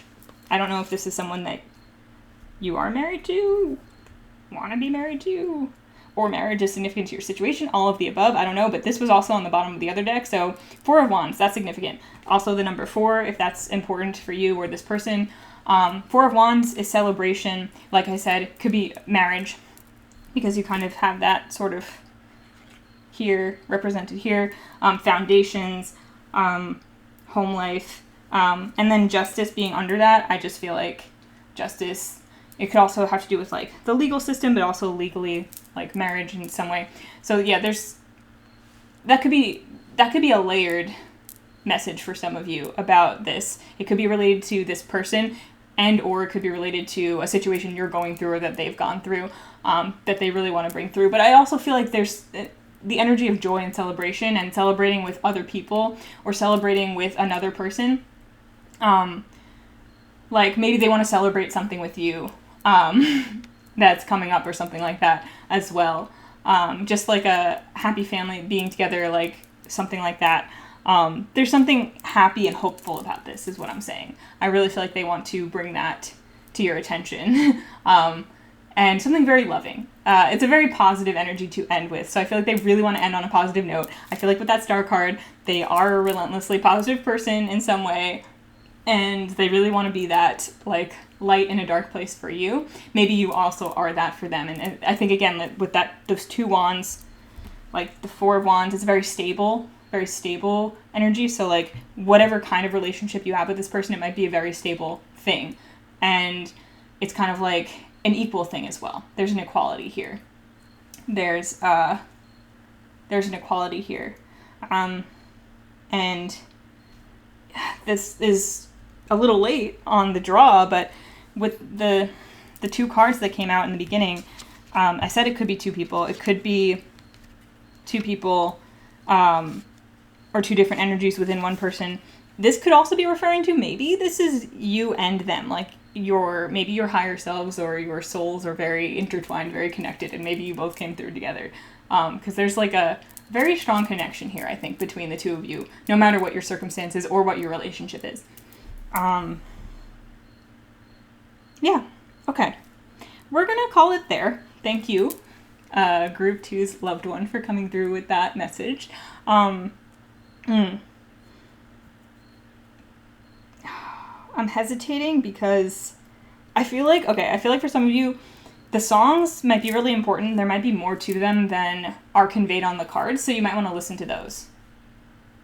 Yeah, those might be especially important for you to listen to. I don't know. Yeah, okay, we're going to end it there. We're going to call it there. I hope that was helpful. Thank you to your loved ones. Thank you for watching and listening, and I hope you got something from that. Thank you to, my guides, your guides, and higher selves, and anyone who came through. Archangel Raphael coming through with that healing as well. So thank you for that healing energy. Again, might be an archangel that's significant for you right now. And if you are interested, please like, comment, subscribe. That would be great. Really helpful. Also, we do offer tarot, hypnosis, human design services on our website, which I will link in the description. So you can check that out at sunflowerphilosophy.com. And I hope you have a wonderful day, and I will see you in another reading again sometime soon. Bye. Hi, Group 3. Welcome to your reading. If you selected the Archangel symbol for Archangel Gabriel, then you're in the right place. And this is your reading, which is a message from a loved one. So during this reading, we're going to take a look at what loved one of yours might be coming through with a message for you, and then we're going to get the message. So to start, I just want to say a few more words about Archangel Gabriel and some stuff that was coming up before I started. So Archangel Gabriel is, I'm 99% sure, the angel that shows up on the Judgment card in tarot, the one that's blowing the horn to signify that it's time for the, I want to say resurrection, but wait, there's a name for it and I'm blanking on it right now. Like the rapture, I'm pretty sure. Yeah, like Judgment Day. And Archangel Gabriel also always puts me in mind of there's a song by Collective Soul. I believe the song that keeps coming to mind is Reach. Like, reach out to me, can't you see, I need you to guide me, or something like that. Like, there's Those are the lyrics. So you might want to check out that song by Collective Soul. There's also song cards that came out in here, but that song keeps coming to mind because I believe there's a line in that song, or if not that song, another song on the same album that references Archangel Gabriel. I believe it's Gabriel because it's like a line that's like, "Come on, Gabriel boy, now blow your horn," I believe, referencing that Archangel Gabriel, I think, is the angel that blows the horn to signify that it's rapture time. If I got any of that wrong, I am so sorry. But that's always what I think of when Gabriel comes to mind. And again, that song Reach might be significant, so definitely check it out. Reach by Collective Soul. Okay. Yeah. Other than that, I don't know much about Archangel Gabriel. Aside from that, I'm a bit more familiar with Raphael and Michael, but I also know that his, on the little box that these stones came in, words that are associated with him are mercy and peace.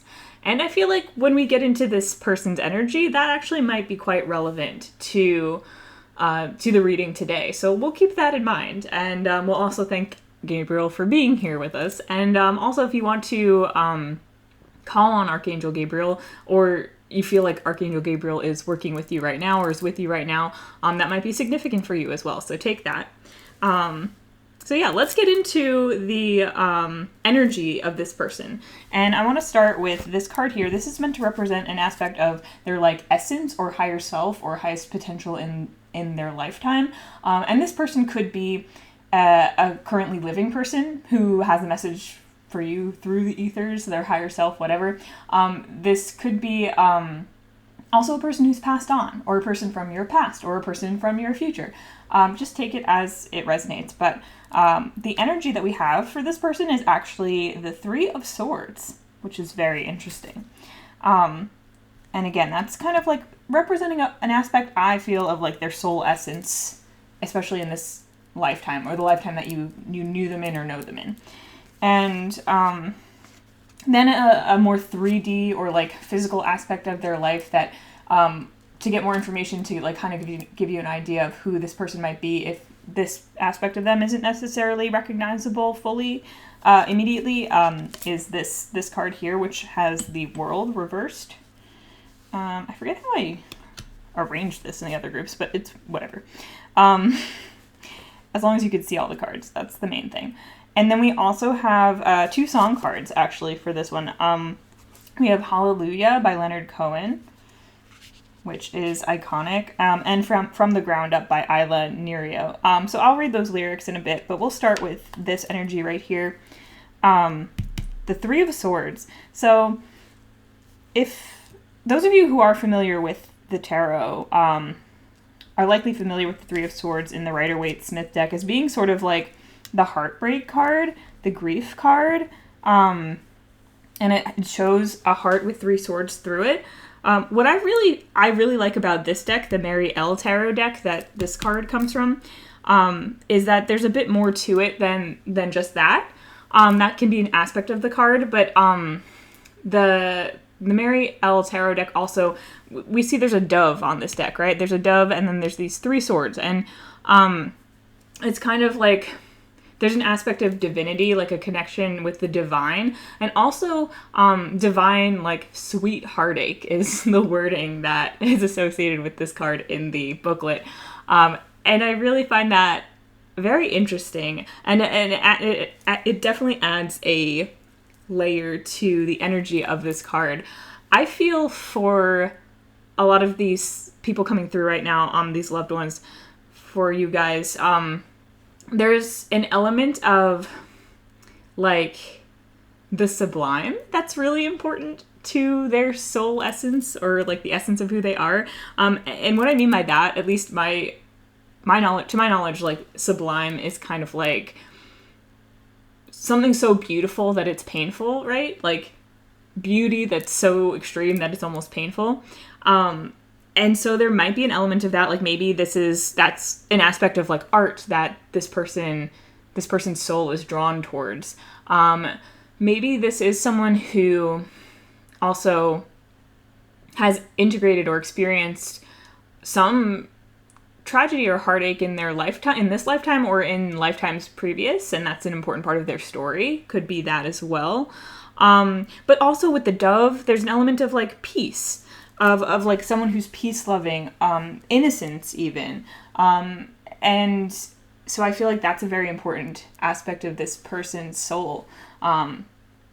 Very connected to the divine, which would make sense for anyone's soul. But I feel like really drawn to emphasize the soul for this group in particular.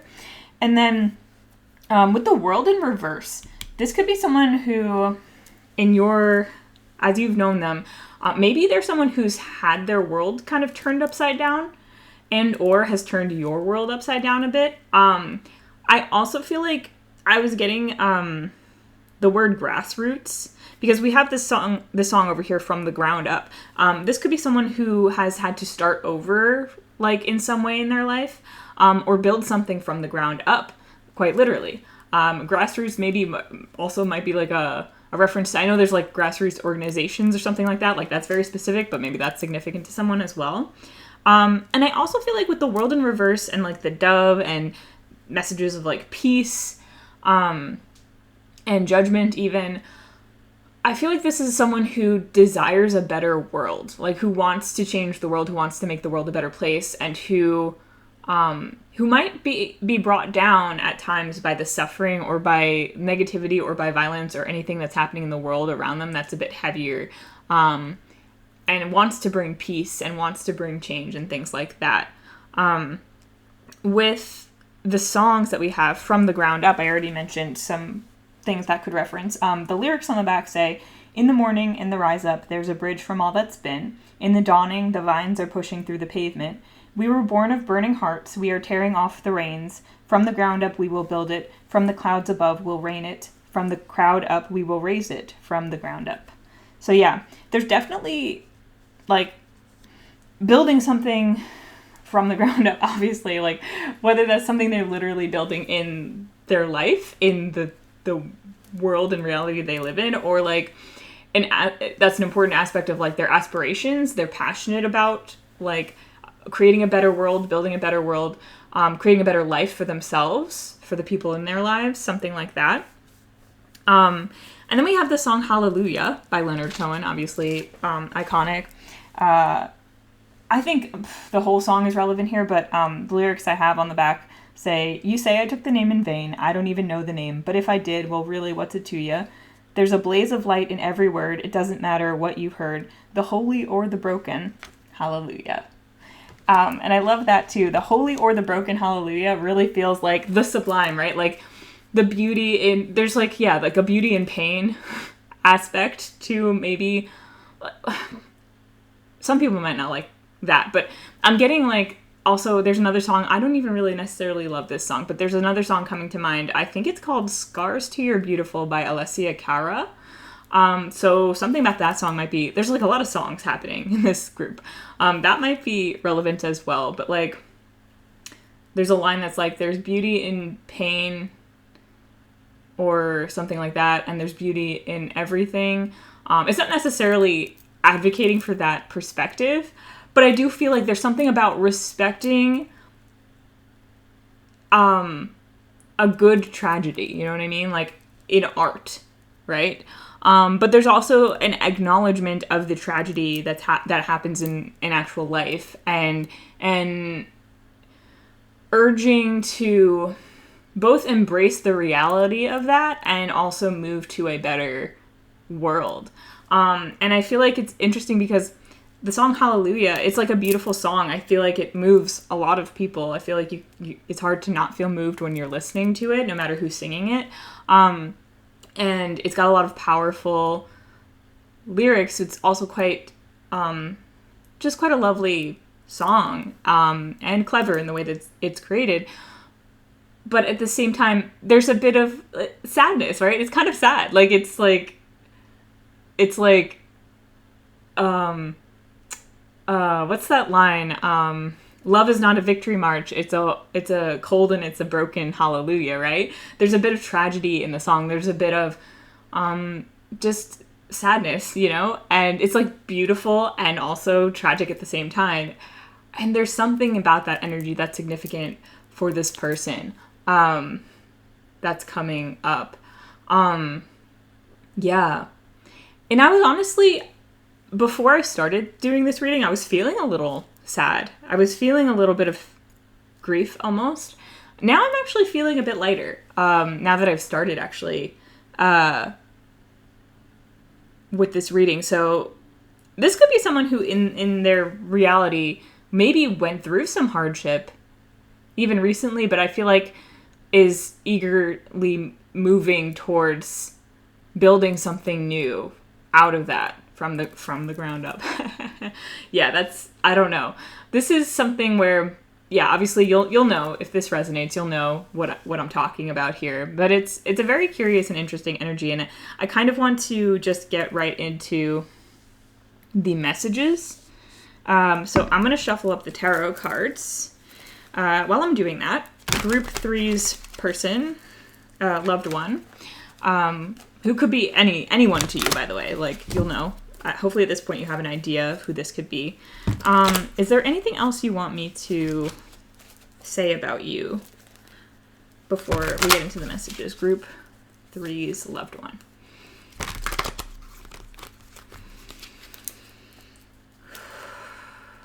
I don't think so. Let's get some messages from them. What do you want to say to Group 3? What's something you want to pass along? Something important that they should know about right now? Okay.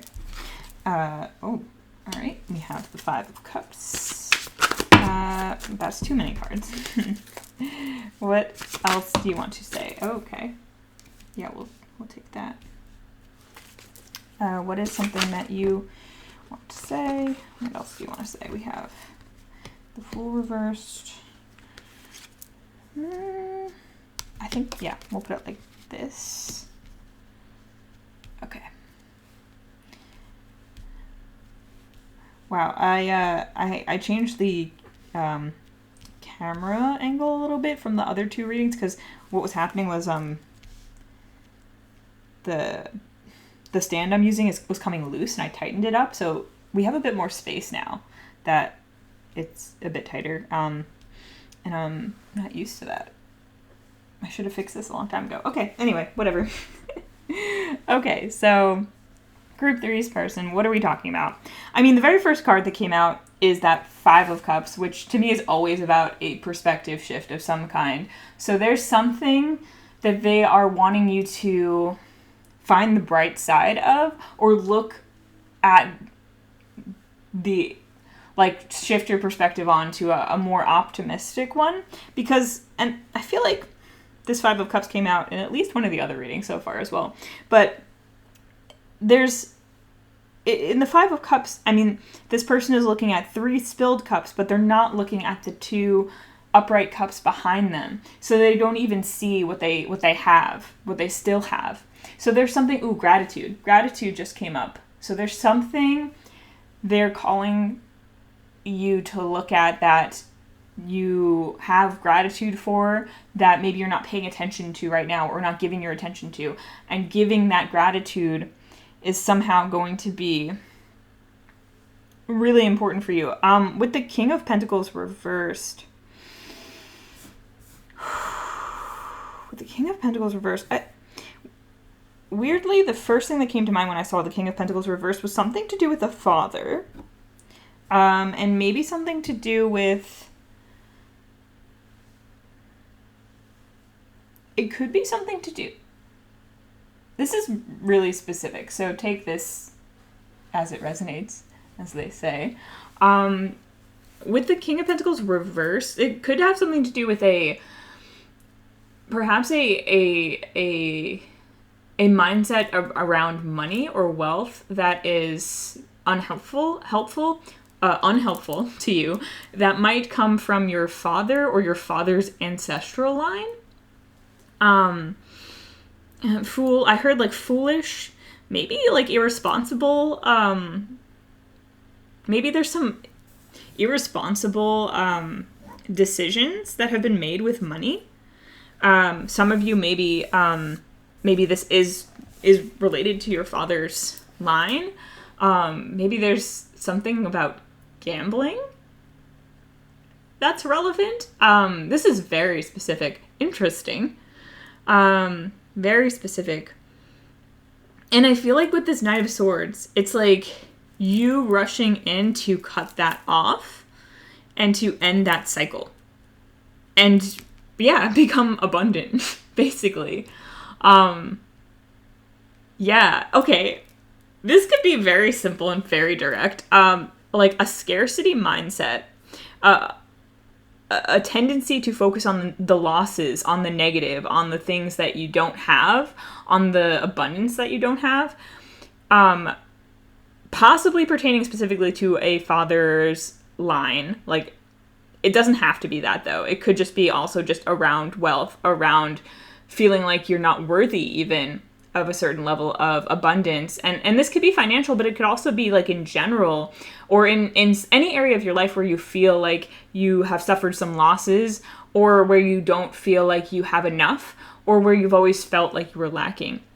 It doesn't have to be financial specifically, but where maybe in the past there's been foolish decisions made by those who were meant to guide you in life or something like that, in these areas that you're cutting off. You're rushing in to just like cut that off and enjoy your abundance, enjoy what you have. And I almost wonder, like, I feel like these are both you, and I almost wonder if this is something that you've maybe already done. So for some of you, they might be like congratulating you for actually having successfully done this. And it might also be like for those of you where maybe you're doing quite well for yourself, or maybe you're moving in a direction that makes you feel quite optimistic and quite abundant, and maybe you just haven't acknowledged that fully to yourself, or maybe there's still some negative thoughts or perspectives that you have about yourself and your situation that aren't really reflective of your reality. So maybe you're already here with this Nine of Pentacles, being very abundant, and you're just not quite seeing it. Like, you're not quite accepting that you're doing really well for yourself, actually. And for others of you, you might still be working to cut away some of this old thinking and these old patterns and habits. And this will help push you right into this, like, Nine of Pentacles abundant energy. This is, like, financial independence, but also, in general, just, like, feeling like you have enough. More than enough for yourself, feeling abundant, and that doesn't have to come with any specific kind of number in your bank account. It doesn't have to come with any specific achievement. It can just be that feeling that you have, and through acknowledging what you do have, like I said, with this Five of Cups, this perspective shift, you can shift into that mindset in seconds, by just focusing on, wow, but I might not have this or that, but I have this, and this, and like, that's actually pretty cool. And, comparing yourself a few years ago to where you are now, how you feel in general overall, what you have, what you didn't have, or just like comparing, like, again, if it's an ancestral thing, like looking at how far your ancestral line has come, and realizing that, hey, your whole family line has been working towards this moment with you, right? And you are finally getting yourself free of whatever was preventing people in your past, in your family, from reaching this level of, like, for some people success, for some people independence, for some people just even like happiness or contentedness with life, with what you have. Satisfaction with what you have. And so it's like looking back at that and being like, wow, celebrating for you and for all your ancestors who in the ethers beyond this, beyond, their lifetimes, are getting to kind of retroactively celebrate with you, what's been built up over many generations. Maybe for some of you, this person who's coming through is an ancestor, is from your ancestral line. So that might be why they're like, they're wanting you to see your success, to be like, hey, look at what you have, look at what you've been able to accomplish. We could only dream of that, right? Because this Nine of Pentacles is just like one of my mom's very favorite cards. She thinks it's one of the happiest cards in the tarot deck altogether. It's just someone who's so happy with what they've got, and their garden is just overflowing with wonderful things. And like I said, with this Knight of Swords riding in, it's like, yeah, just cutting off a mindset or a way of being that's just lacking, that just is caught up in lack, that's not letting you enjoy what you have right now, because it seems like you have quite a lot to enjoy right now. That is so direct and specific. And I wasn't, honestly, based on the energy of the person coming through at the start, I wasn't expecting maybe such a direct message. But I want to expand on this by getting some quote cards. So that's what we're going to do. Moving right along swiftly, Group 3.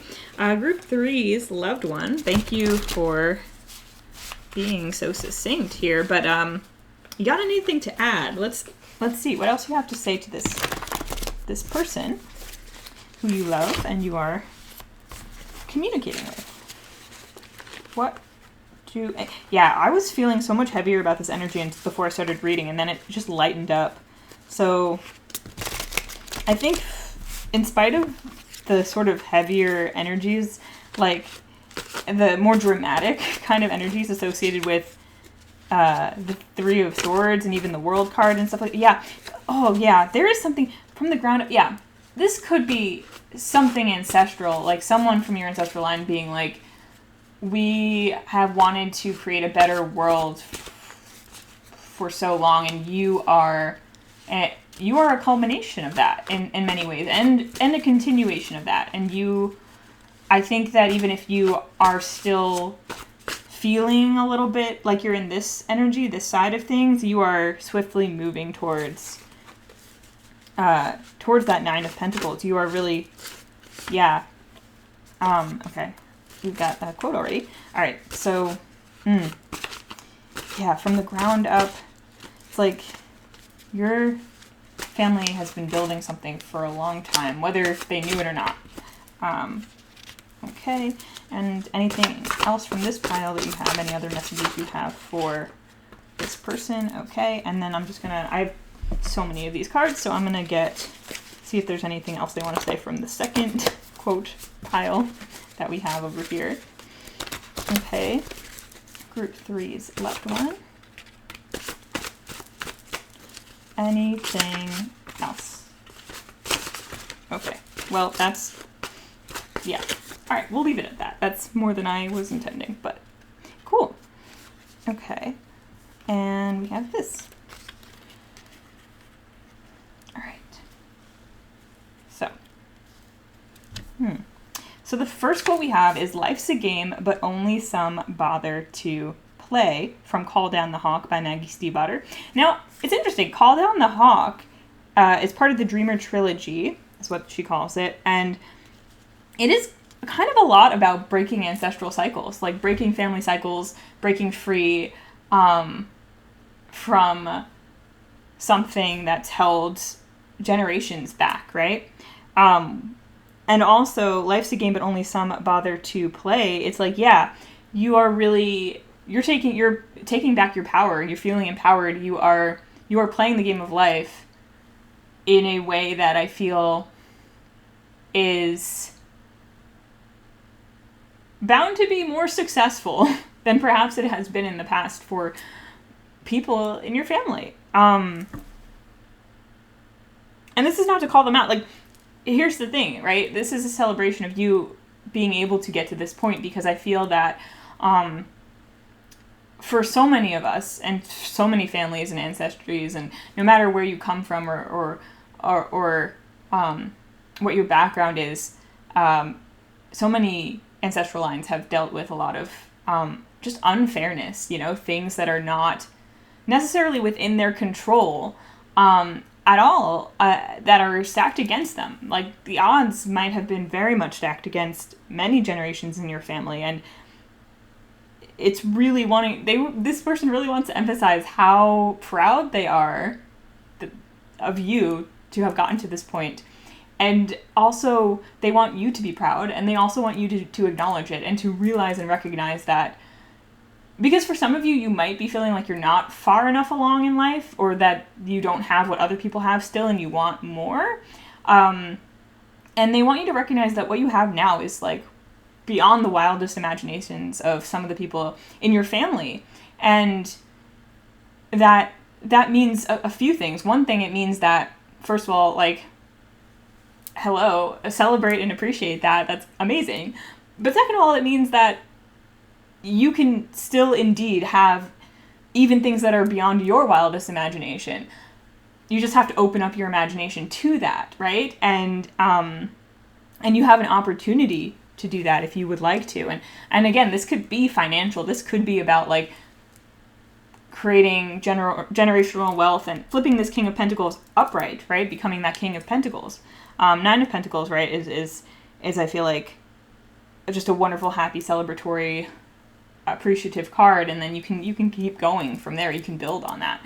But it's also like perhaps also just abundance in the way of your perspective on life. A more optimistic perspective than maybe a lot of people have been able to get to. A love of life, a vibrancy of experience, experiences that you can have, that you have access to, that other people would only dream of having. As long as you open your eyes and see that you have those opportunities there. And if you want them, take them. Things like that. But it's like, yeah, your family wants you to have fun with this. They want you to enjoy this. And if the ancestral thing is resonating, maybe for some of you this isn't necessarily direct family. This could be someone else. It could be anyone else who resonated with the energy that I described in the beginning. But who, regardless, this person really wants you to have fun, to play the game, and to be lighthearted about it, and to enjoy what you've got, to enjoy what you've accumulated, right? You're appreciating where you've come from. You're appreciating maybe where your past and your ancestry has come from. And you're appreciative because you know what it's like, or at least your family knows what it's like to come from very little to have very much. So you don't have to like leave behind a sense of gratitude. You bring that with you, and it enriches your experience of the abundance that you've garnered. But at the same time, don't squander. That's kind of a dramatic word, but like don't squander it out of guilt, or out of feeling like you don't deserve it, or out of feeling like you're evil if you have a certain amount of money, or like love, or like good things in your life. Like don't turn your nose up at good things just because there might have been a pattern or a past where there haven't been many good things in your family. Like, it's not about needing to prove your worth to have what you have. It's everyone is inherently worthy and worth something. It's just a matter of like enjoying what you have and being good-hearted about it, and being your best self. I don't know whatever that is for you. And you don't need to feel guilty about this. Some of you might have some guilt when it comes to having a certain amount of money, and it's just kind of like this person was like we got to move past that, right? Because remember, this person, whoever they are, is all about creating a better world, right? Is all about creating a bridge from all that's been to what will be new. And so you are that bridge, maybe for some in some cases. But like, you are a manifestation of that better world, right? Like, you have the potential to be that by not shying away from success and from wealth and from happiness and from love and abundance. Like, you are creating a more peaceful, more joyful world by being who you are and not being afraid to stake your claim. Because I feel like there's the idea that like anyone who has a lot of money is like an awful person. And obviously we have a lot of narratives in our society that sort of point us in that direction. But that doesn't mean that's the way that it is inherently or that it has to be. You bring the energy that you want to bring, and you use your money the way that you want to use it, and you have the power to do that. Money is not an inherently corrupting force that will automatically lead someone to do terrible things or to like abandon their morals and stuff like that. You have to trust yourself that that's not who you are. And I'm saying money again specifically, but for people, a lot of people might be a broader sense of abundance, like a broader sense of like even just feeling happy. Like sometimes people feel guilty to just be happy because other people are sad. And it's kind of like, no, you know, first of all, sometimes, you know, it's something I've learned from being very sad at different points in my life and miserable is that it can be very helpful to know that there are people who are not miserable in a very genuine way, especially when you know that they have been in a dark place before, because you know that it's possible, that you have something to look forward to, that you can get there one day too. And that life isn't just misery all the time, because that like sometimes that just makes you wonder why live at all. That might be kind of dramatic, but like seriously, you know, you can do good work by just being yourself and by being satisfied and happy with your situation in life and who you are and like what you have, in a genuine way that's also kind and loving and appreciative. And that is really helpful for a lot of people, especially if they know that, you know, you've come a long way to be who you are and where you are, whether it's in your life's journey or through the journeys of the lives that came before you. Let's move on to the next quotes, because we've got a lot of quotes here, and like we got to get through it. But so we have this one here. I really do like listening to stuff that's happened to other people. I guess that's why I like to read. From That Was Then, This Is Now by S.E. Hinton. Again, That Was Then, This Is Now. A quote from that came out in the previous group, and I did get a sense yeah, that was then, this is now. So it's like whatever like lacking mindset or family cycle that you're ending, that you're cutting through or have ended, that was then, and this is now, who you are now. Wherever you were in the past, that was then, this is now. It's really like a cutting away of the past, moving on from old patterns, really embracing the now, embracing who you are as well. Could be moving out of a more depressive mindset and state into a more present one, right? Because depression is like rumination about the past, right? Feeling helpless about the past. And of course, if, you know, there's, if you've been diagnosed and you know, you've been working with that and that's been something that you've been dealing with for a lot of your life, there's an acknowledgement as well of that's difficult. And, you know, it's not always just snapping your fingers and you're like, oh, I'm choosing to be optimistic now and I just feel better, right? It's a process, often. This is a process, and it's something that you find what works for you and you build on that. And, you know, you have to work towards it sometimes, but that doesn't make it any less. In fact, that it's incredibly valuable to know that you can get to a place in your life where you can embrace more optimism and positivity while also being okay with the storms and the sadness that will inevitably come along. Again, with this this dove, this Three of Swords energy, this person seems to have an appreciation for even enjoying sometimes the difficult or sadder parts of life as well. And maybe there's something in that energy that can be helpful for you. But take that as it resonates. I really do like listening to stuff that's happened to other people. I guess that's why I like to read. Maybe some of you really like to read, and maybe this is encouraging you to maybe read up on your ancestry, if this is an ancestral thing. Maybe read up on or listen to stories or think about stories that you've been told of people in your life, of your family members. And maybe it's just in general like something that this person liked to do that they want to bring to your attention. But we also have this card with all these colorful smiley faces, and we have Bring in the People, Father for Comfort, Mother for Cuddling, and Good Friends to Laugh the Sickness Away, from Fairest by Gail Carson Levine. And yeah, kind of like what I was saying about depression. Maybe for some of you there's a mental health diagnosis here of some kind, or a health issue of some kind. I feel like this person is definitely a healing energy for you and here to bring that healing. But also acknowledging like that you might need to reach out to, and I heard that song Reach in the beginning, like reach out to me. I need you to guide me. I need you to hold me. There's different lyrics that come up.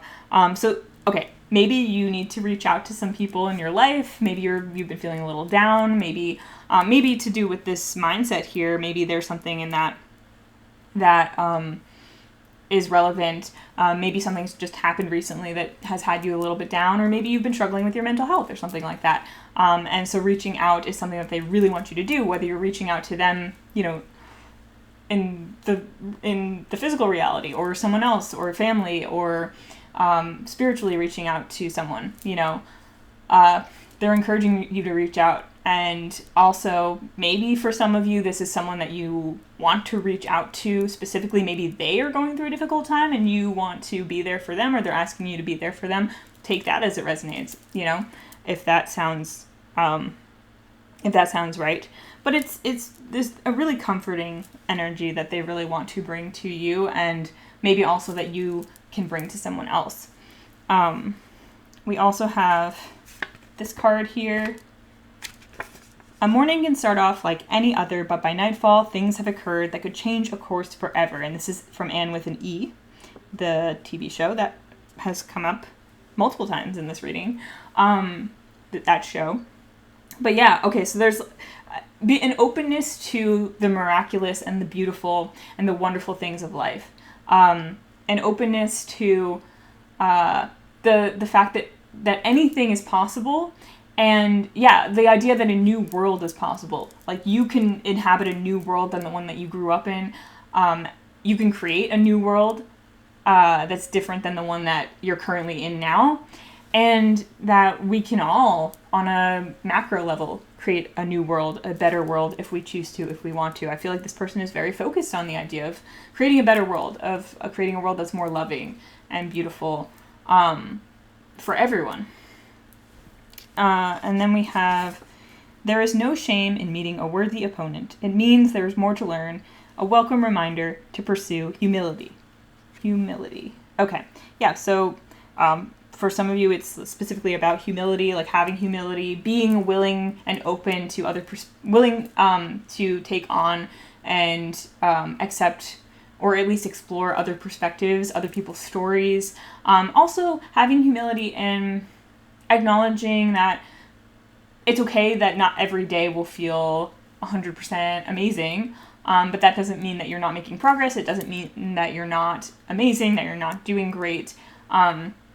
And also being willing to, again, reach out to other people who might have something to give to you, some knowledge to give to you, that you might have been resistant to in the past, because maybe for some of you, you are very independent, maybe hyper independent, maybe very unwilling to admit when you need help, or ask for help in any way.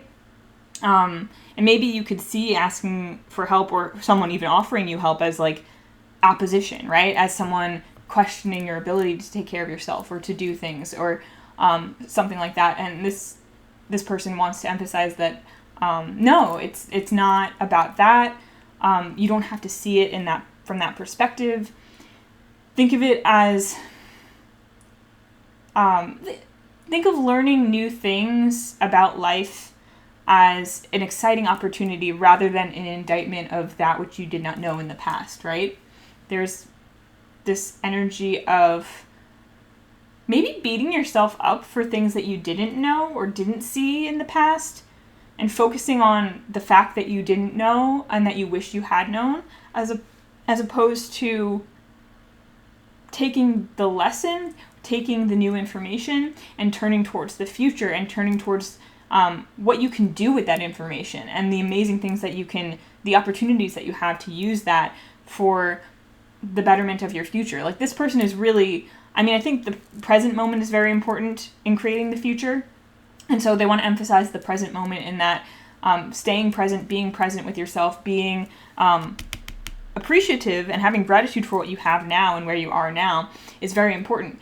This person is also really future oriented. Like, they want to create a better future, a better world, and they see you doing that, and they want to encourage you on that. And maybe there's some people around you who can help you on that journey, and they want you to not be afraid of reaching out, not be afraid of connecting with other people, and not be afraid of potentially being either quote unquote proven wrong, even though that might not be the right perspective to look at it with, but not be afraid of learning something new that might be at odds with what you believed in the past or what you knew in the past.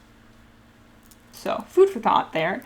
Then we have this card with, but that's summer for you. Summer's like walking down a road just like this one, heading towards both light and dark, because summer isn't just a merry tale, because there's no merry tale without darkness. Summer by Ali Smith. Wonderful book, and that energy goes beautifully with what I was saying before about this person, with the sublime, right? The painful beauty, their ability to, perhaps, I heard, appreciate a tragic tale for some of them. Like, maybe for some of you, maybe this person likes a tragic story sometimes, you know? Maybe they like a good cathartic cry. Maybe they find beauty in the feelings of the bittersweet, right?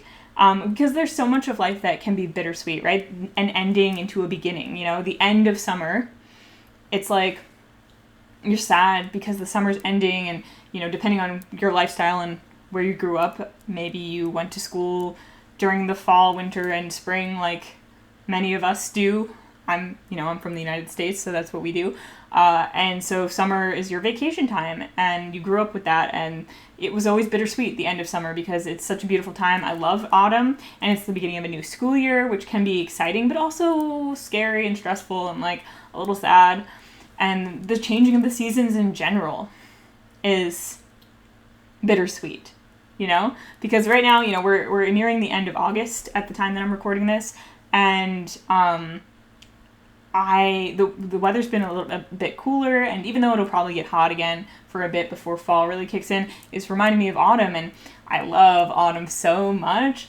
And I don't mind, you know, that the trees begin to lose their leaves, because I think the transition is so beautiful. But it's a little sad, and I'm not the biggest fan of winter, so I do get a little sad as well. And there's a bit of that, you know, seasonal affective disorder sometimes that creeps in as well. But it's still a time that I find beautiful, partially for the darkness, you know, partially for the bittersweet of it.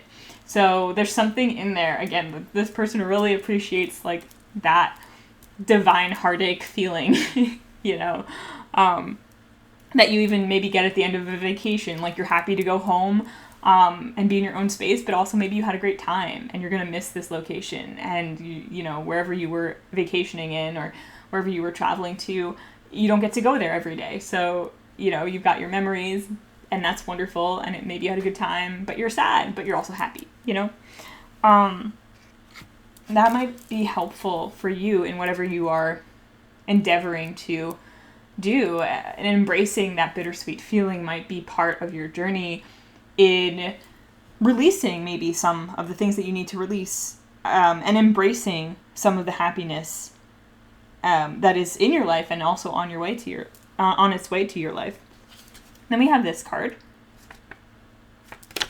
and it says, "She was more beautiful than he remembered. No, that wasn't true. It wasn't that she had changed, or that this vision his vision had sharpened." Can't even read my own handwriting. "He was just less afraid of her beauty now." Ooh, okay, interesting. There is something here about, painful beauty, but also this idea that this person's perspective on the person that they're referring to has changed. So they're less he's like able to appreciate this person's beauty more than he was before, because he's less afraid of it. And he's more ready to embrace the beauty that's there because he's less afraid of it. And I don't know, maybe for some of you, there's like a specific person, maybe this person, maybe another person, for whom this is a more literal experience. But also, in general, the experience of becoming less afraid of beauty, less afraid of the wonderful things in life, that really ties in with the message that I feel like we were getting about embracing what you have now and feeling gratitude and not being afraid to cultivate abundance, to acknowledge the abundance that you have, and to also gain more, right? To not be afraid of the beauty. And also, like I said, like embracing the bittersweetness that comes along with any kind of ending and new beginning. And also that just is a part of life, right? You know? Yeah. This is very interesting. I do wonder, I really wonder for a lot of you, like what your specific situation is and who this specific person is to you, and like what messages are hitting for you in a specific way that, like, I'm very curious about this group, and what you're getting from this, because it's a very interesting energy, and I can see how it's tying together, but I can also see how there's probably a lot of specifics that I am not privy to about this person, about you, about your life, about your situation, that would make this a lot clearer to me. But I can see how all these sort of puzzle pieces are really fitting together. It's very beautiful energy, very bittersweet, but in a way that's quite enjoyable. Yeah. So there's something here about you growing less afraid to experience beauty, to experience wonderful things, and to allow those into your life, and to also just embrace the bittersweetness of life, and maybe even the bittersweetness of moving into a new way of being, where you might have more beauty or more appreciation and gratitude for what you have. But, that doesn't mean that what was in the past was even bad or wrong necessarily, depending, there are times... Have you ever had the experience of going through a time in your life where maybe you're miserable, like maybe you're really not having a good time? Maybe you want to be anywhere other than where you are, or maybe you're having a bad mental health time. But sometimes, every so often, when you're long past that and you're in a new phase of life, every so often you get a little bit of nostalgia for that time. Like maybe just a specific day or a specific atmosphere you were in. Maybe the feeling of it. It's kind of like that. Like, ooh, at the time, that wasn't a really good time, but part of me misses it. Maybe there's something in that for you guys about, like, moving into the future. Maybe there's a bittersweet aspect, because even if you don't want what you used to have anymore, like you want to move into a new world, part of you misses the old world. Even if it wasn't the best. And that's okay. This person is here to be like, I got you. I know what that's like. I think some of you, with that Three of Swords as part of their, like, essence or soul essence in this lifetime, they might be someone who really, like I said, really does appreciate a good tragedy sometimes, no matter how peace-loving and how much they want a wonderful, better world. They feel the power. They feel that there's a lot of power in stories that might sometimes be a little bit bittersweet, Like, yeah, and again, with the bridge, like, there's something about a bridge from one world to the other. One world to another, yeah. A lot of you, I think, are moving into a new world. And for a lot of you, it might be a family thing. You might be, almost like doing something that will change your family line forever. I don't know. It doesn't have to be something that's really big or obvious in this lifetime. It could just be living your best life is doing that, but whatever that looks like for you. But yeah, it's really cool, really interesting energy. I did this for the other groups. I'm going to do it for you guys too. Just one more card if you have one more message for group 3. Group 3's loved one. Just give us, if there's anything else that was left out or that you still want to say or want to clarify, just give us one more card. Thank you. Everyone's been so polite giving just one card. Oh, but I also want to point out the Hermit is on the bottom of the deck. I love this Hermit. He's such a friendly, happy little guy. And for some of you, maybe this is significant. Virgo season? Are we? We're entering Virgo season right now. And we're talking about the end of summer. And we're talking about bittersweet endings and stuff like that. Maybe the season is really important for you. But, okay, they gave us the Wheel of Fortune. Yeah, the Wheel of Fortune. Good luck. I think they're saying good luck with, everything that you're doing, but and your whole life, but also like, yeah, the ups and downs of life, the cycles of life, and I feel like on a basic level, they're letting you know that you can embrace the good fortune in your life. That's in your life now. That's also headed for you, and that you're a very fortunate person, and or are destined to be very fortunate, are encouraged to feel very fortunate because you are, and I think they love you quite a lot, just like everyone who's come through here, but they really want you to see and appreciate what you have and what you've been able to do, and believe in yourself to continue to move forward and, yeah, embrace the cycles of life and embrace the ups as much as you've been able to embrace the downs. For some of you, you really need to work on embracing those ups, but you're doing a great job. Cool. All right. Interesting. Thank you. Thank you to Group 3's loved ones. Thank you to Group 3, your spirit guides, Archangel Gabriel, my spirit guides, anyone who came through to help with that. This was actually a very nice energy, and I wasn't sure if it was going to be when I sat down to do this. All energies are nice, but some of them are heavier than others. This was lighter than I thought. That's what I meant to say. So, interesting. All right. Well, I hope you enjoyed that. I hope that was helpful. If you would like, please like, comment, subscribe. That would be super helpful. And if you're interested, we also do offer services, tarot services, hypnosis services, human design services on our website, which I link in the description below, sunflowerphilosophy.com. You can check that out. And I hope you have a great day. And I will see you in another reading again sometime soon. Bye.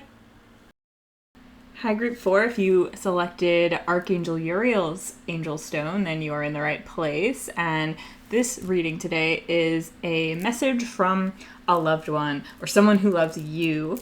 And I mentioned this in the intro, I'm sure, but this could be someone who's living currently, someone who's passed on, someone from your past, someone from your future, whatever makes the most sense to you. We're going to look at their energy and get some information on who this person might be for you, and then we'll get a message from them. And I set the intention to bring in messages that are for the highest good, whatever is the most loving thing that they can bring through for you right now, whatever you most need to hear. So that's what we're going to do. Also, before we get into the cards, I wanted to talk a little bit about Archangel Uriel. Archangel Uriel is, at this moment, the archangel in this group that I'm the least familiar with. However, I did a little research. And I know, first of all, the words that are associated with their stone, that came in like the little box that the stones came in, said vision and instruction. And then I also saw that they're associated with wisdom and knowledge and such. So those are the biggest associations I have with Uriel at this point. And I think that's important because, as you'll see when we get into this, I feel like that does relate directly to the energy that we're bringing through today. It's kind of funny how each of the angels, even though it was kind of a last-minute decision that I made to just include the angel stones with each group, each of the angels really felt like they went with each group. So this angel might be working with you right now, might be really important for you right now, might be an entity that you want to reach out to if that's something that you are into. So keep that in mind. And yeah, I just think it's kind of cute that I feel like each angel really chose the group that was most associated with their expertise in some way, shape, or form, which makes sense, but I don't know. That's cool. So yeah, let's get into the energy of this person and see who is coming through for you today. So I started with this card to represent some aspect of like their soul essence or higher self, or like their highest potential in the lifetime that you knew/know them in. And then I also have this card here, which will be like more of like the physical, like what, like a more minute details about like who they are, or like an aspect of your experience with them that might be more recognizable to you, that like will maybe even circumstantial around like how you know them or something like that. just something to give us more of an idea of who they are to you. So, and then I have some song cards as well. So, starting with this card, we have Strength.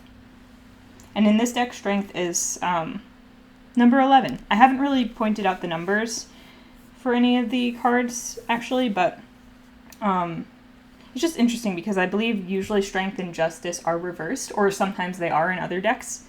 I think one is, usually Strength is 8 and Justice is 11, but in this deck it's 11.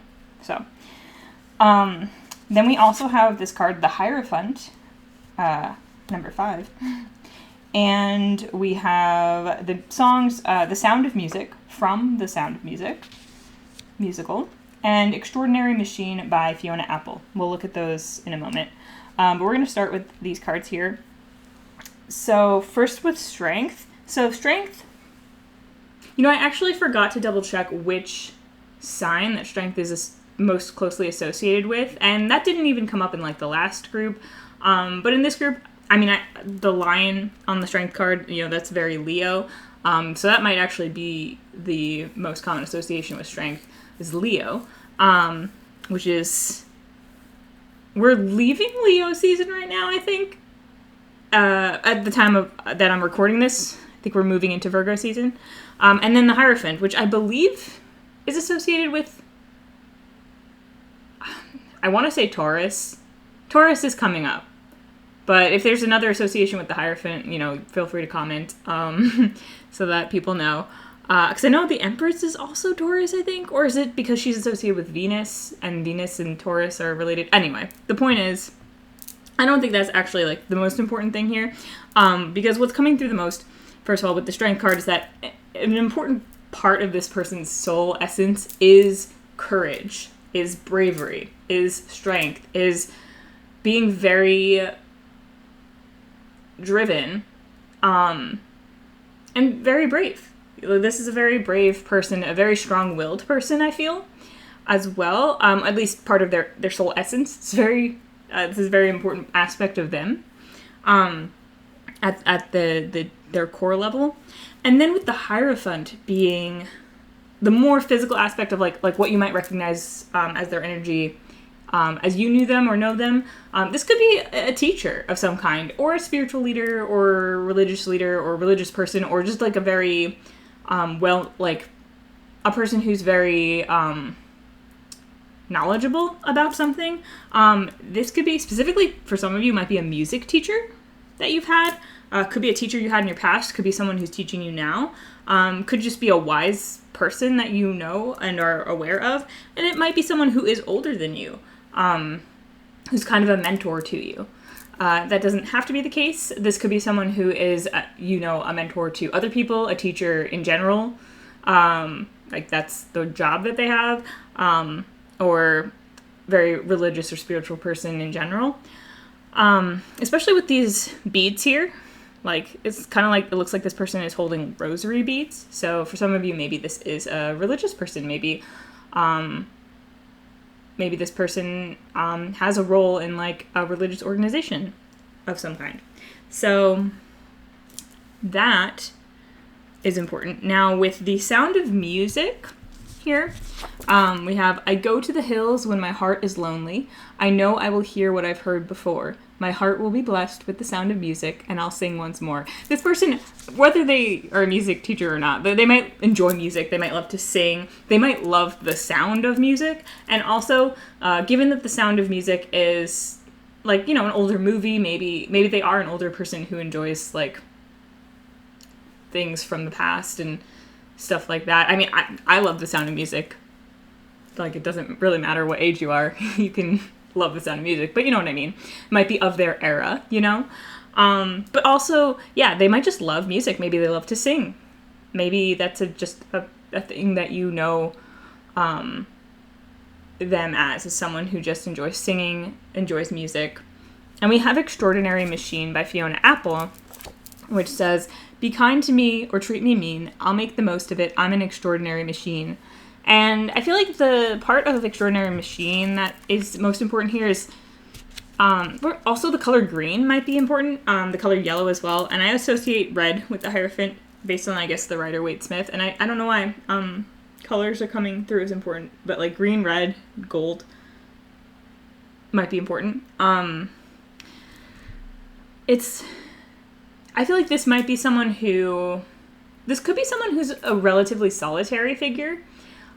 This could be someone who kind of does their own thing, goes their own way, or is very simplistic about life.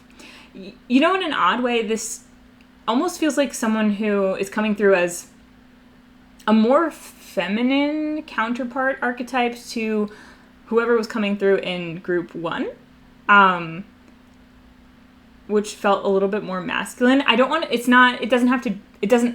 take that too seriously unless that's a confirmation for you of some kind. It doesn't have to be that this is a woman or that group 1 was a man coming through or anything like that. But that's something that did come up. So almost like, for example, if group 1, the loved one coming through was a grandfather, this would maybe be a grandmother. But any of these groups could be any kind of person to you. So only take what resonates, obviously, for what's coming through for you. But yeah, there's like a little bit of a no-nonsense kind of vibe about this person, potentially, and yet like a deeply spiritual, or just like I feel like, again, like this connection to music, this connection with like kind of getting lost in the music and having somewhere to go when you feel lonely, that comforts you. Maybe this is also someone who's a source of comfort for some of you, like someone that you go to for comfort. But I feel like it might be divided on that, and that might not be for all of you. But yeah, with Archangel Gabriel as well being associated with this group, with wisdom and knowledge and vision and instruction, definitely some kind of like teacher, leader vibe here. So yeah, let's just get right into the messages now, because this feels like a very direct sort of vibe, and I feel like this person is eager to put in their 2 cents. So let's see. Group 4's loved one, Group 4's person who loves them. What loving message do you have for our Group 4 today? What do you want to impart to them?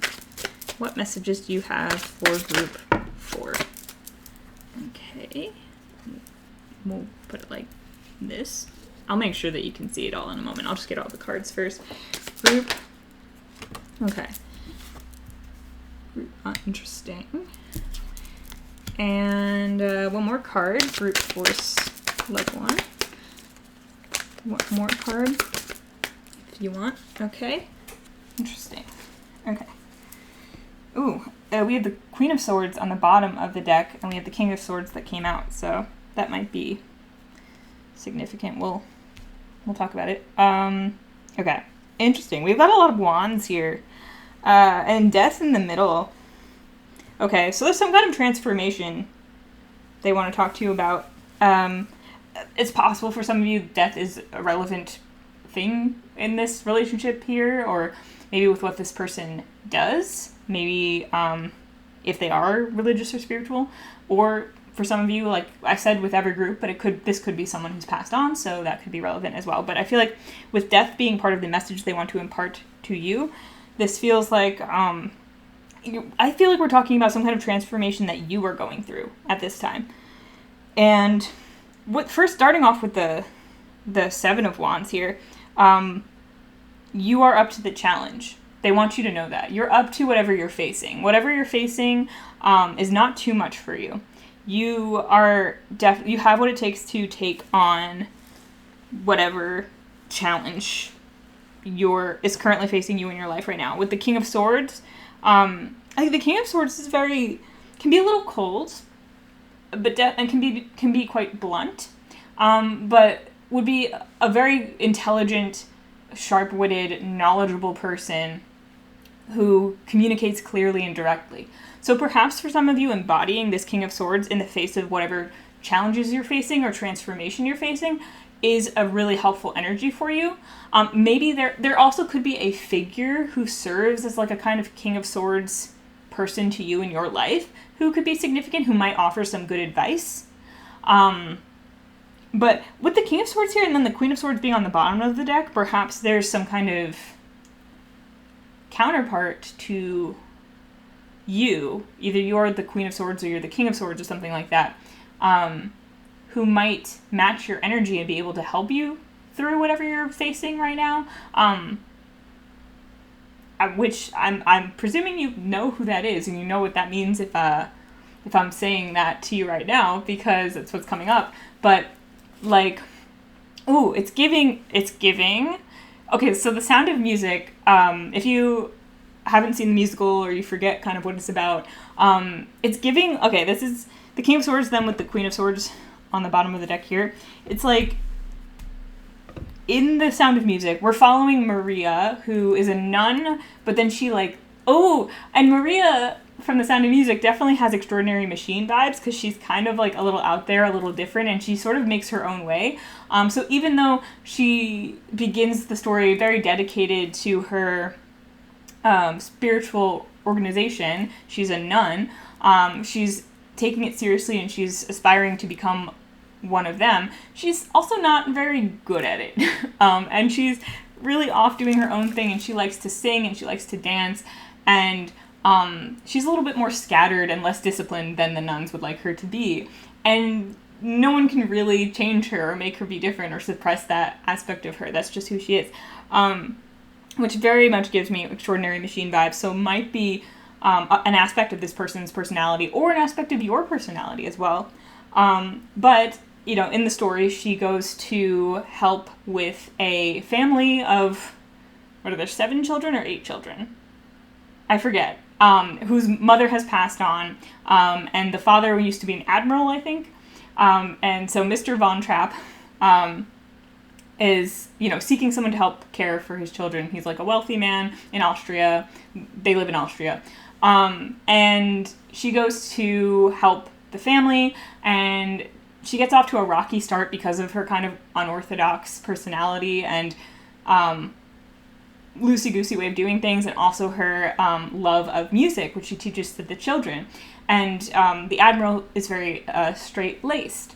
So he's also like, after I think the death of his wife, it's kind of implied that he like shut down a little bit emotionally. So he's like, what I'm trying to say is, it's giving this King of Swords kind of vibe, right? Because he's like, the admiral, he's not a bad dude, but he does need to lighten up a little bit and like let down his guard a little bit and show more emotion and care for his children and become more part of the family again, rather than just like their captain. Captain, I think is the title. Yeah, I think that's captain.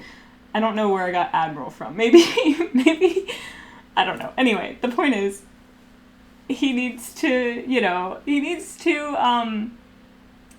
lighten up a little bit with his family, so she brings that to him, a little bit more lightheartedness to the family, and she becomes part of the family, and everyone loves her, and it's great. It's so cute. It's so sweet. I feel like almost like this King of Swords, kind of needs his queen a little bit, and so like maybe there's some aspect of you as well that has been in your masculine energy and you could use a little bit more feminine energy, or vice versa. That could be a little out of balance. But it also could be that maybe a more blunt and direct approach might be just what you need. I heard just what the doctor ordered, so I don't know. Maybe for some of you that is a relevant phrase. Because there's some kind of transformation happening. And with this here, the 6 of Wands, and the 5 of Wands like this, I feel like this is you coming out victorious over any conflict that might be occurring in your life right now. Or if there is a competition that, say, you're entering or you're planning on entering, this is an encouragement of like, yeah, you're up to because we have 5, 6, and 7, right? So you're up to the challenge. You are more than capable of being victorious in whatever you're setting out to do.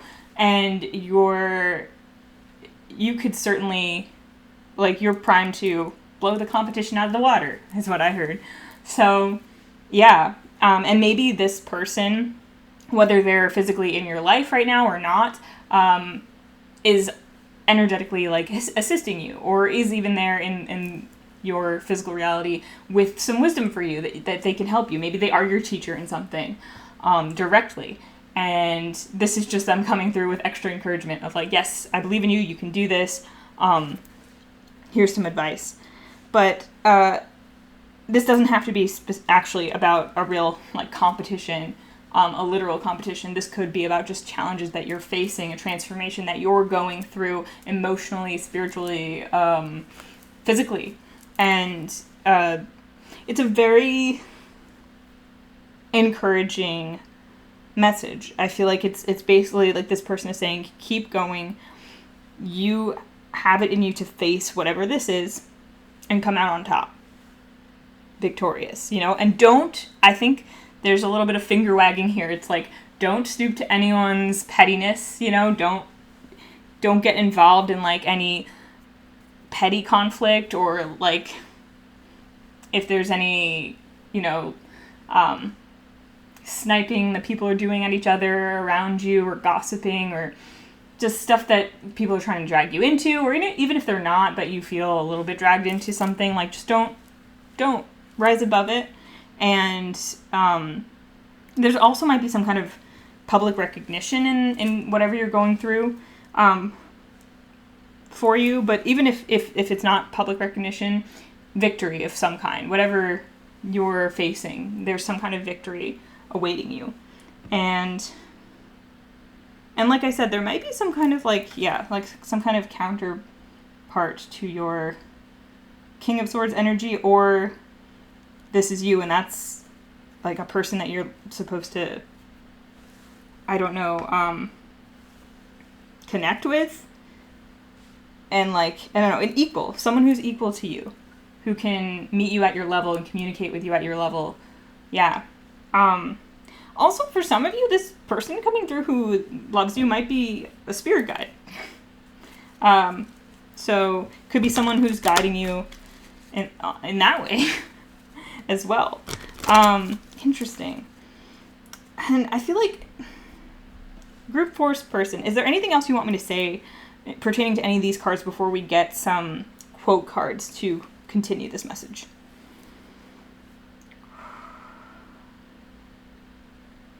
Weirdly, this came up to my mind a couple times during this reading, but Christmas time might be significant for some of you. I don't know if it's significant in that it will let you know who this person is, or if it's a significant milestone that's happening this year during Christmas time, or if there's something you want to be aware of about Christmas time, but Christmas time might be significant. Interesting. It's interesting, too, because to me, The Sound of Music is, even though it's not a Christmas movie, it's one that like I feel like I've watched mostly around the holidays. And you don't have to necessarily be someone who celebrates Christmas for that to pertain either. It might just be that December is significant for you, the end of this year as well. But for those of you for whom like maybe Christmas is a significant holiday with this person, or maybe they are a Christian, I don't know, we mentioned religion, that could be important.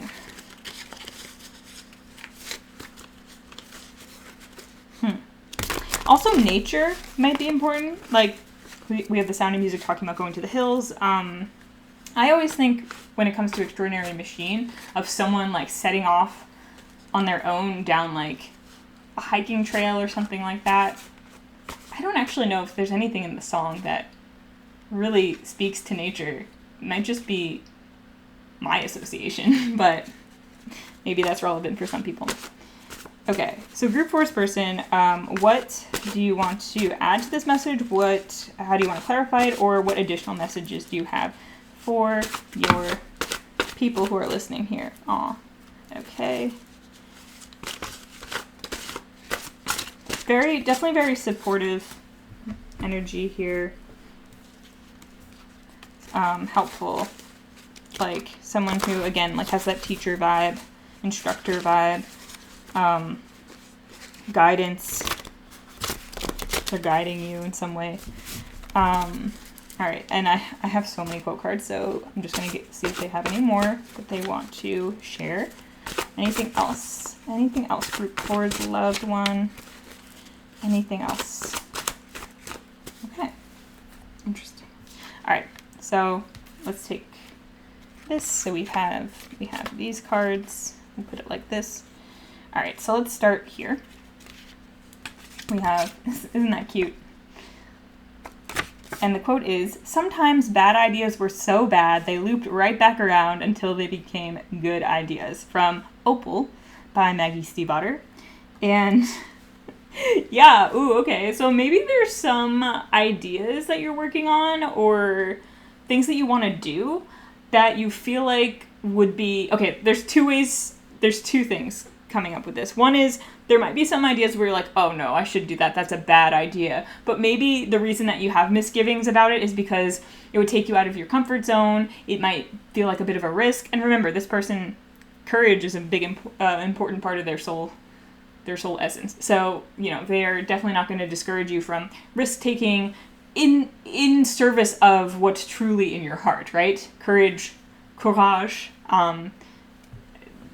There's a root, I think the root in there is like the French, like for heart. Like I think heart is etymologically inherent to the meaning of the word courage, if that makes sense. I hope that's true. I hope what I just said was true. But regardless, I think of the heart as a very important symbol relating to courage. I mean, obviously we have Lionheart, we have the Wizard of Oz with the cowardly lion who needs a heart, right? And wait, is it the Tin Man who needs a heart? Or does the cowardly lion get a clock shaped like, no, the Tin Man needs a heart. Okay, ignore that. The point is, I associate courage with heart, with like following what's true to your heart. And in the face of fear, standing up for what you truly believe and feel is right. And I feel like this person is definitely encouraging you to look at some of the ideas that you might be afraid to pursue that you actually truly want, but might have some fears around and misgivings around that are born out of just like a lack of belief in yourself or a feeling that maybe you're being silly or asking for too much. It's kind of like they're saying, no, like, do it anyway, just do it anyway. Even if you think it's not going to work, do it anyway. But on the other hand, there might be some of you where this person is just pointing something out, and you'll know if this is the case for you, pointing out that maybe there might be some things you're pursuing that you could be pursuing for the wrong reasons. So there could be some things that, and you would know, like deep down, you would have a sense of like, I'm not doing this for the right reason. So it's especially for those of you who are kind of aware of this already, but might be ignoring that or like choosing to ignore that. Kind of turning a blind eye to it. Because here's the thing, sometimes we pursue something and we really feel like we really want it, and then we get it, and then we realize that after the fact that maybe our reasons for pursuing that thing weren't what we thought that they were, and so the result that we get isn't exactly what we expected. But part of that experience is like, you go through the whole journey to learn that, and like, it's okay, that you didn't know that beforehand. You kind of couldn't know it until you got to the end of that journey. So it's not about like trying too hard to suss out your own why you want to do the things that you want to do if it's not apparent to you, or if you really don't think that there's or feel like there's any discrepancies between like what you truly want and like why you're doing the things that you're doing. But it's more for the people who are like kind of willfully being ignorant, because you're just kind of like, it's easier for me to follow this pattern or just fall into this groove, or I know I shouldn't do this because it's not really aligned with me, but I'm going to do it anyway because of this XYZ, whatever. So there could also be something in there about that for you. But let's move to this quote now. So this design always makes me think of opal. And we have opal there. Opal might be an important stone for you guys. We have, if we don't tell strange stories, when something strange happens, we won't believe it. From The Goose Girl by Shannon Hale. So, yeah, definitely an encouragement for you to get out of your comfort zone and also to be comfortable being strange. With Extraordinary Machine over there, there's definitely an encouragement For you to not be afraid to be a trailblazer, to stand out, and to maybe do things that are a bit different than what people might expect from you. Because a lot of people might discourage you from doing something that they think is impossible simply because they don't think it's possible and they wouldn't do it themselves. But that doesn't mean it's not possible. They're coming from their own perspective. They're not coming from yours. And you being yourself opens doors for other people to then be themselves as well if they are looking at you and seeing possibilities that they never thought were possible before. And so it's also encouraging you to, tell your own strange stories, share aspects of yourself that you might be a little shy about sharing. Maybe there are experiences that you've had that you would benefit from with this King of Swords here, communicating to other people. And communicating in such a way that you are firm in your experience, because you know who you are and you know what you've experienced and you know what you believe, and being clear and blunt about that, not timid and not wishy-washy, right? And also honest. Honesty is really important here as well. Being honest with yourself, being honest with other people, and daring to be different. Like, that's definitely coming up as well. Okay, yeah, let's move to this quote now. Also, this way. Revenge wouldn't drive her, but questions, yes, questions would. From The Way of Kings by Brandon Sanderson. This one's come out a lot lately in recent readings. Interesting. So for this one, definitely, if you feel called to, and you feel like there's some kind of imbalance and you don't know, if you feel called to, questioning your own motives, like looking at what's driving you and making sure it's aligned with who you truly are and what you truly want to do and be, definitely, there's an encouragement to do that, to look at your own motives, to look at what's driving you, certainly. Especially if you feel like there might be something off. If you feel like, my motives for this might not quite be aligned with what I truly feel in my heart, like your motives might be more aligned with your ego than with your soul or spirit or higher self, or however you want to think about it, right? Like whatever you choose to use to identify different aspects of yourself and your personality.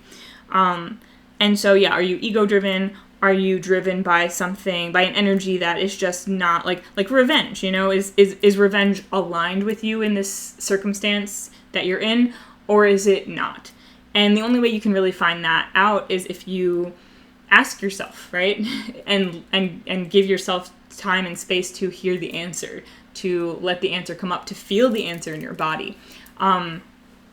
Your body is a really great tool for determining like what's right for you from one moment to the next, in terms of like, it doesn't really lie, if you're uncomfortable, if there's something uncomfortable, if something's not quite right, you'll feel it. You might not always know exactly what it means right away. You might not always, sometimes you just need to maybe eat something. Sometimes you're tired. Sometimes you're too tired for something. Like, you need to recuperate. Sometimes, you're overworking yourself, and that's the main thing. And before you can make a decision on something, you need to give yourself some rest, regenerate your energy, and then you'll have a clear idea of what your next path is. But sometimes your body also tells you, something doesn't feel right with this person in this situation, or I don't feel prepared to interact with someone right now, or do this right now, or I do, or I'm excited about it. I feel good. I feel energetic. This energizes me. This makes me feel passionate. This gives me energy. You can feel all those things in your body. It's really useful. And getting into your body and out of your mind might be really important, especially with this King of Swords here, because the King of Swords is a king of his mind, right? His mind is a tool, but it doesn't overrule his heart.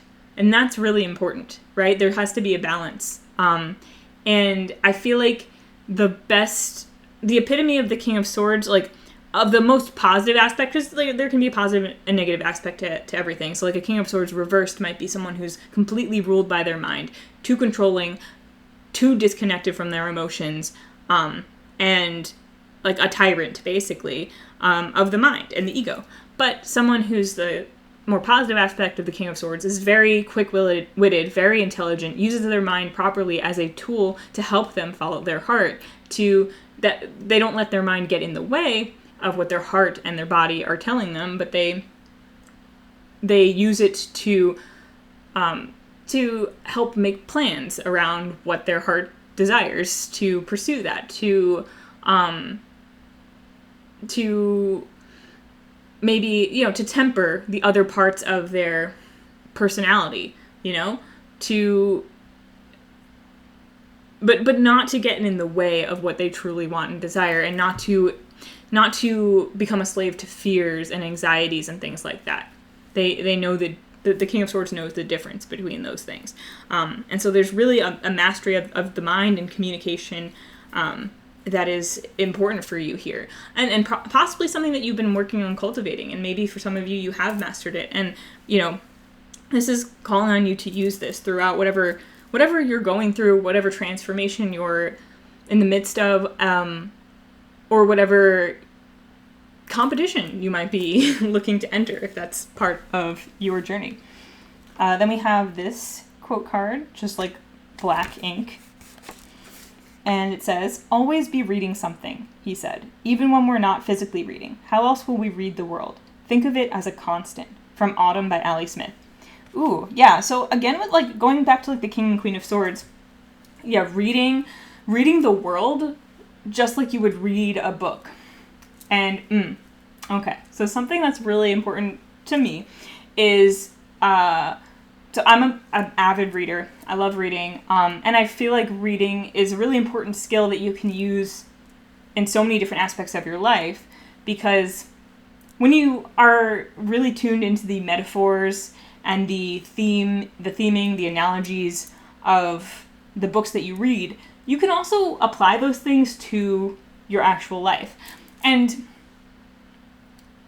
that might sound a little crazy or a little disconnected from reality at the front, but the nature of reality is sort of like symbolism and metaphor, is it not?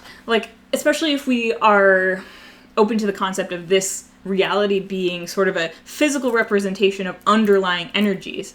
It's the implication that these are symbols for things that are going on under the surface, the things that we're seeing, the experiences that we're having, the people that we're speaking to, and the ways that we interpret their words and actions, and the ways that we interpret the things that are going on around us have implications about who we are and what perspective we're operating from. So when you become really good at reading the world around you like it's a book, and picking up on symbols and metaphors and things like that, it's not only telling you about the world around you, but it's actually telling you more about your inner world, what perspective you're coming from, and telling you something about yourself and where you're operating from, so that if you would like, you can continue that, or you can change your perspective that you're operating from. And to give a specific example, if you're constantly reading into symbols as signs of doom and gloom, you're seeing a black cat everywhere and you're like, oh, well, that means that something bad's going to happen. And seeing it as a bad omen, that tells you that something in you, unless, this is a sign that you've firmly made as a bad omen for yourself, if that's something that you want to do, I don't know. Or if it's something where you see a black cat and you get a very strong intuition that means something that might not be so good, that's a little different. But if you're constantly reading bad omens into everything around you, even subconsciously, and you start picking up on that, you notice that you're reading the world from a certain perspective, right? Always anticipating catastrophe. And it's you can question that and say, okay, well, is that actually how I want to see the world? It's a place of fear and a place of impending doom, because anything can happen, but that goes both ways, right? So you can shift your perspective if you notice that your perspective is one that's coming from a specific kind of place. And I feel honestly, the ways that we respond to the stories in our lives can tell us a lot about ourselves and where we're coming from and where our mental space is, and especially the mental space. I'm really talking about what your mind is saying without you realizing it, because your mind, if it's too cluttered and if it's not clear, again, King of Swords, mental clarity is very important here. If it's not clear, then it's clouding up your intuition, so you're not able to hear what's actually important for you to hear, and you're probably, you know, going to be anxious and like just overstimulated and not be able to hear your heart and the things that you're meant to follow.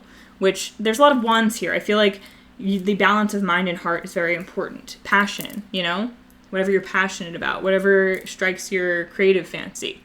But also with reading the world and thinking of it as a constant, it's also just learning about the world through the themes that pop up in our stories most consistently, the archetypes that we see there. I mean, what else is tarot but a way to glean energy through archetypes, right? Popular archetypes that we recognize, archetypes that are helpful for us as starting points to symbolize common experience that then we can dig into deeper and extrapolate nuances out of, right?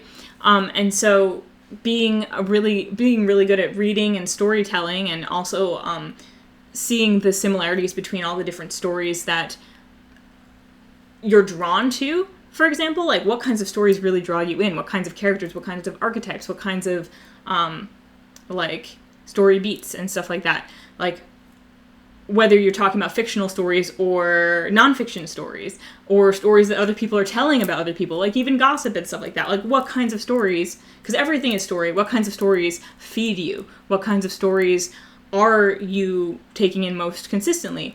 And what kinds of stories give you energy and life and passion? And what kinds of stories might give you kind of the opposite feeling? That might be something that's really important for you to be aware of right now. It might help you embody this King of Swords better, because you'll be more in touch with your mind and how it works. And also it'll give you the opportunity to weed and clear out anything that you want to clear out, and focus more on those things that give you like the passion and stuff like that.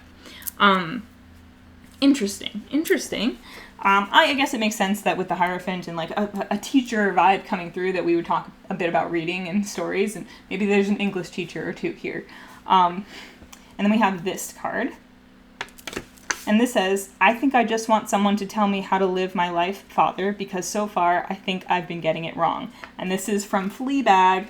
Ooh, and this is an intense one. Okay. So I've been a bit lighthearted about this reading for the most part. I've been feeling it's sort of lighter energies, but with the Death card out here, it could be that for some of you, you've been going through a rather dramatic transformation in your life that hasn't always been very easy, and you could be dealing with some heavier energies and maybe even existential crisis. And this is where also it's interesting that this is a quote from Fleabag, where it's a TV show, if you're not familiar with it, written and acted in by Phoebe Waller-Bridge, I believe is her name.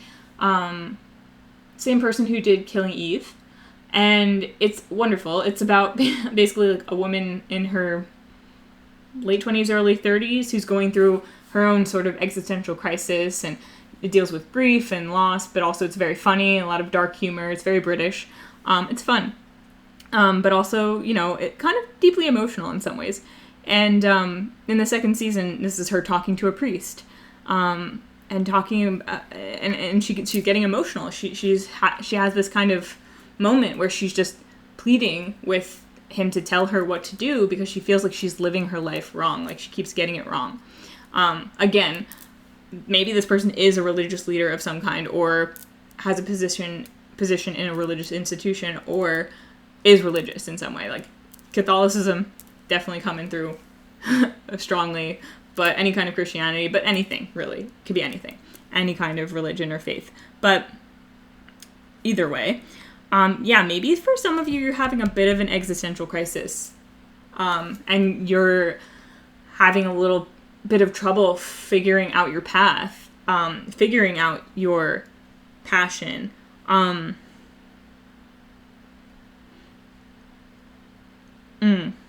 Some of you might actually be at in a dark night of the soul, perhaps, if you're familiar with that terminology. You might be in the midst of that. And I do feel like this person is definitely with you, guiding you. And I want to say, because this makes me want to get another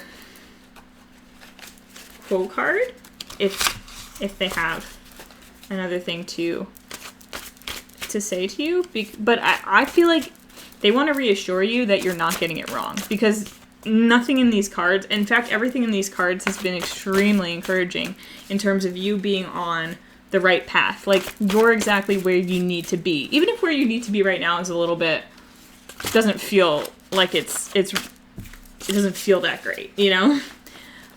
But you're not getting it wrong. But you might feel like you need extra guidance. You might feel like you need extra help. You might feel like you don't know what you're doing right now. And they want to say that is perfectly fine. Because sometimes when you don't know, the beauty of not knowing where to go or what to do in the moment is that anything is possible. Anything. Which can be scary because we can have a lot of fear of the unknown, but it can also be very freeing. And I feel like this person, I guess there's not another quote card that they want to come through. But I think this person wants to be a guiding light for you, in whatever capacity that they can. But I do feel like this is a lot about learning how to trust yourself. And there might be people along the way who can help you and guide you, but ultimately, the most important thing is that you are learning discernment along the way of what advice is for you and what isn't. So just like when you're listening to these tarot readings, and you might know this already, and be pretty firm in this, but I think we could all use a reminder every so often. But even like with these tarot readings, my purpose in doing these is stuff comes to me, sure, and it's definitely something that I find helpful with my own life as well, and there might be some readings that are especially accurate for you and might hit on exactly where you're at in your life. But the most important thing is that you're able to recognize what intuitively is a yes for you and what intuitively is that's not for me, that's not mine, whatever. And this is a nice venue in which to do it because, you're listening to someone read cards on the internet. You can turn it off and not take it too seriously. If you want, and it's easy to do that, but it's a great way to exercise, okay, that sounds like me, or that doesn't sound like me. Yes, that feels right. No, that doesn't feel right. I feel like for a lot of you, this is asking you to get in touch with your inner knowing, your feeling, like what is truly aligned with you and what is truly not, and be able to use your discernment to trust yourself. Yeah, with the King of Swords and Queen of Swords, it's like honesty, self-trust, getting in touch with what you truly, truly want, and recognizing what is actually motivating you. What is actually motivating you? What is actually going on in your mind? How do you what makes you tick? Because when you can put your finger on that, you can remove anything that's making you tick, that's not actually aligned with who you truly are. Does that make sense? Because you might be familiar,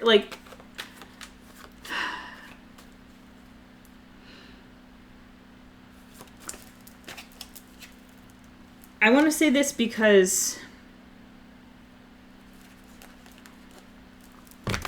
okay, I'm trying to think of how I want to word this, what's coming to me right now, but it's kind of like, so I've mentioned this in, other videos and things like that. My mom and I do hypnosis, so that's one of the services that we offer. And occasionally, I'll bring it up because it can be a pretty cool tool. And we recently actually got back from a conference where we learned even more about hypnosis. But the idea is that it's a helpful way to get to the root of any of your mental patterns and habits that could be holding you back, or could be any deep grooves that you have in terms of potentially even addictions like smoking and things like that, or habits like binge eating, or anything that you attach to that is a habit that you want to get rid of, for example. But that can also include mental habits, right? Perspective shifts, self-esteem, building up your self-esteem. And so it's based in the idea that, like, when we target the subconscious, like we do with hypnosis directly, that part of you, that's like your omnipotent self, but it's also the self within you that is, it's, again, subconscious. So it's kind of like what generates a lot of your more persistent habits, even your health. Your subconscious, like, runs your body, right? Because you don't think about making your heart beat, but it does. You don't think about breathing most of the time, but you do it. And so it can also have a strong physiological impact on you. And so when we're talking about targeting the subconscious, it's like sometimes we have thought patterns and habits ingrained in us so deep that we're not consciously aware of these things, and they become our reality because we're not consciously aware of them. So we just think our perspective and perception that is based on maybe, like, things that were ingrained into us growing up, right? Like, say we were taught that, I don't know, we're taught that the dark is scary. Nighttime is scary and bad, and we should fear it. So now every time it's nighttime, you're afraid of the dark, right? But that's because, like, maybe growing up, like, your parent was afraid of the dark, and they taught you that. But as an adult, you're like, well, I actually, you know, it's making it hard for me to sleep. Or you want to start taking up a hobby that largely is would take place at night, or you want to go out at night, or, like, your friends are hanging out at night and you're afraid to do that. I don't know. It's like, okay, well, the belief that the dark is scary and bad is just that. It's a belief. It's a perspective. And so your body has, like, this ingrained thought pattern and physiological response to the nighttime and the dark that it doesn't have to have. And so we would target that with hypnosis, for example, by relaxing the body and the mind, getting the conscious mind to kind of move aside a bit, because that's the one that will argue with you and, like, will, you know, try to logic with you against changing your thought patterns and habits, and will speak directly to your subconscious mind, which is much more pliable and ready to accept new ideas and concepts, and also knows, you know, more readily what you need and what's truly aligned with you. And so it's speaking to that part of you and reprogramming new beliefs about, you know, the nighttime and the dark that are less problematic to what you want to do. So, like, removing the fear of it, and then also replacing that with, you know, maybe a willingness to explore it, courage, a love of nighttime, things like that, because that will serve you ultimately better.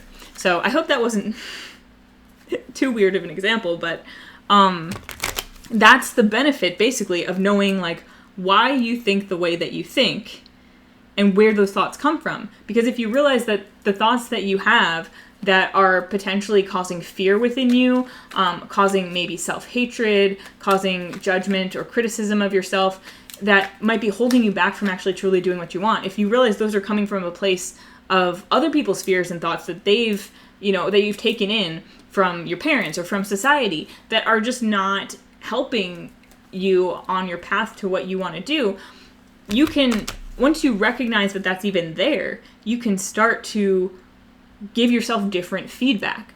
And, you know, hypnosis is one way to fast track that process, but there's other ways, you know, that's part of what, you know, therapy can be good for, like why people use affirmations. But even just catching it, just noticing it the first time, you can start to change that pattern, interrupt that pattern, you know, notice yourself going down a thought spiral and cutting it off at the pass, setting boundaries with yourself in your mind about where you'll let your mind go and where you won't, because you just know that certain things are not serving you. And so that's where I feel like for some of you, you're just being asked to develop more self-awareness, quite frankly, about certain things that might be coming to light now. If you're going through this transformation as well, and you already are in this process of noticing these things, sometimes it can be quite overwhelming because you start noticing the habit or pattern or behavior. And then it sometimes feels more painful because you recognize that because you're noticing it now, it's just become so misaligned with who you truly are that you really want to break free from it, but you also feel a little bit helpless to it. That's okay. It's okay to be there, right? Because sometimes things feel like they're getting worse when they're actually getting better because we become more aware of things. And it also comes down to not judging yourself, right? Learning to not judge yourself for the things that you still feel like are holding you back, and realize, like, start to feed back to yourself that when you become aware of these things, it's actually a good thing. It's actually progress. It's not a reason to berate yourself or to be afraid that you'll be trapped here always. It's actually a good thing. You're on your path to a new you, because death is a transformation. You are emerging victorious, and you are rising above any of the conflicts, the mental conflicts especially, but any of the petty conflicts that could have been going on around you could also be going on within you a bit. And I feel like you're emerging victorious because, though it might be overwhelming at first, you're seeing how all these things, they're small fish, you know? They're small little problems, they're petty issues, they're nothing that you can't take on. And you are the master of your mind, right? You're up to this challenge. So even if it feels a little overwhelming at first, even if you feel like, oh no, like everything that I used to believe in is crumbling around me because I don't believe these things anymore. Like, that can be a little scary. You have like a little existential crisis because you're like, oh, well, like I didn't even know I was basing my actions on this subconscious belief that I no longer believe in. Where do I go from here? What do I do? And it's kind of like, you have to ride that wave a little bit. You have to like let yourself surrender to it, and be open and curious, and learn to respond with curiosity rather than judgment, and to be open to reading the world, and be open to learning about your true motivations behind things and about yourself in order to capitalize on that and move forward and develop, find out where like you might feel like your strings have all been cut loose because you don't have a firm belief system anymore. And it's kind of like moving through that and seeing where you land, and also maybe directing yourself on where you want to land, and realizing that it can be kind of cool, and there might be some really great options out there for you, in terms of beliefs that serve you better, that are more positive for you, that bolster you, that help you follow your heart. For some of you, this is very specific, but for some of you, this could be a person who, whether they are still living or have passed on, they might be or have been very devout.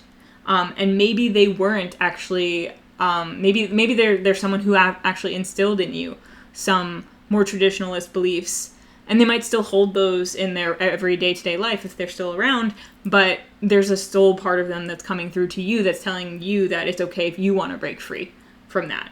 If there are belief systems that you are turning away from, like there's a part of them, even if it's not in their physical life, that is aware that that's not serving you and that's not for you, and that it's time for you to let that go, and they are here to help you through that process, even if they can't be there for you in your physical reality to do so. And for others of you, this is someone who might have gone through like a deconstruction process, right? Because maybe for some of you, this is like a religious or spiritual deconstruction of like, I had these staunch dogmatic beliefs and it's all falling apart. And that can be really scary. But like, even if you're not a religious person, you can be dogmatic about certain other things and still have that kind of experience. So like, it doesn't matter what your background is, but like, I feel like it could also be that this person is someone who has gone through that kind of experience and can help you understand and make sense of what you're going through now as well. Either way, right? This person is here for you in some way, shape, or form. So, I went off on a little tangent there. So I hope you're still with me, because I do want to give this person an opportunity to give you one more little message. I've been doing at the end of each reading. It's just seeing if there's one more card that they want. Just one more message. Group forest person, loved one. If you have one more message for them, just one more card to cap off this reading. Ooh, interesting. Page of Swords in the reverse, with the Eight of Pentacles on the bottom of the deck as well. That could be significant, but work might be relevant or focus. Page of Swords in the reverse. Page of Swords in the reverse. They might be... Page of Swords in the reverse. There might be something else. Hold on. Do you have another card that you want to clarify this Page of Swords in the reverse with? Group forest person? I know I said one card, but I'm going to give you the opportunity. Do you have a way you want to clarify this Page of Swords in the reverse? Seven of Wands. Again. Seven of Wands again. Okay, again, being up to the challenge. Oh, okay, I think they want to revisit this Seven of Wands energy. I feel like there's something that didn't get said there. Stand your ground. Stand your ground.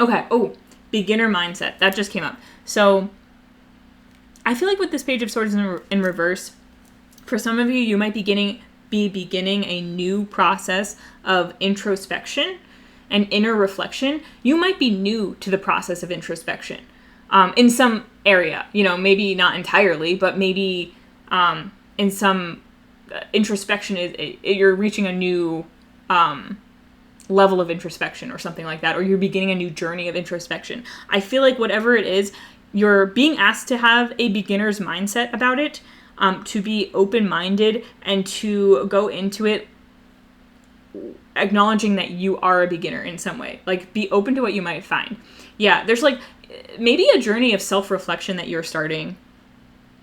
There may be a journey of self-reflection that you're starting, and you might feel a little, okay, yeah, you might feel a little attacked. Like, you might feel a little attacked at introspection when you're introspecting on yourself, because you might be recognizing, or you might have this impulse to berate yourself or to feel bad about certain things that you are seeing in a new way now.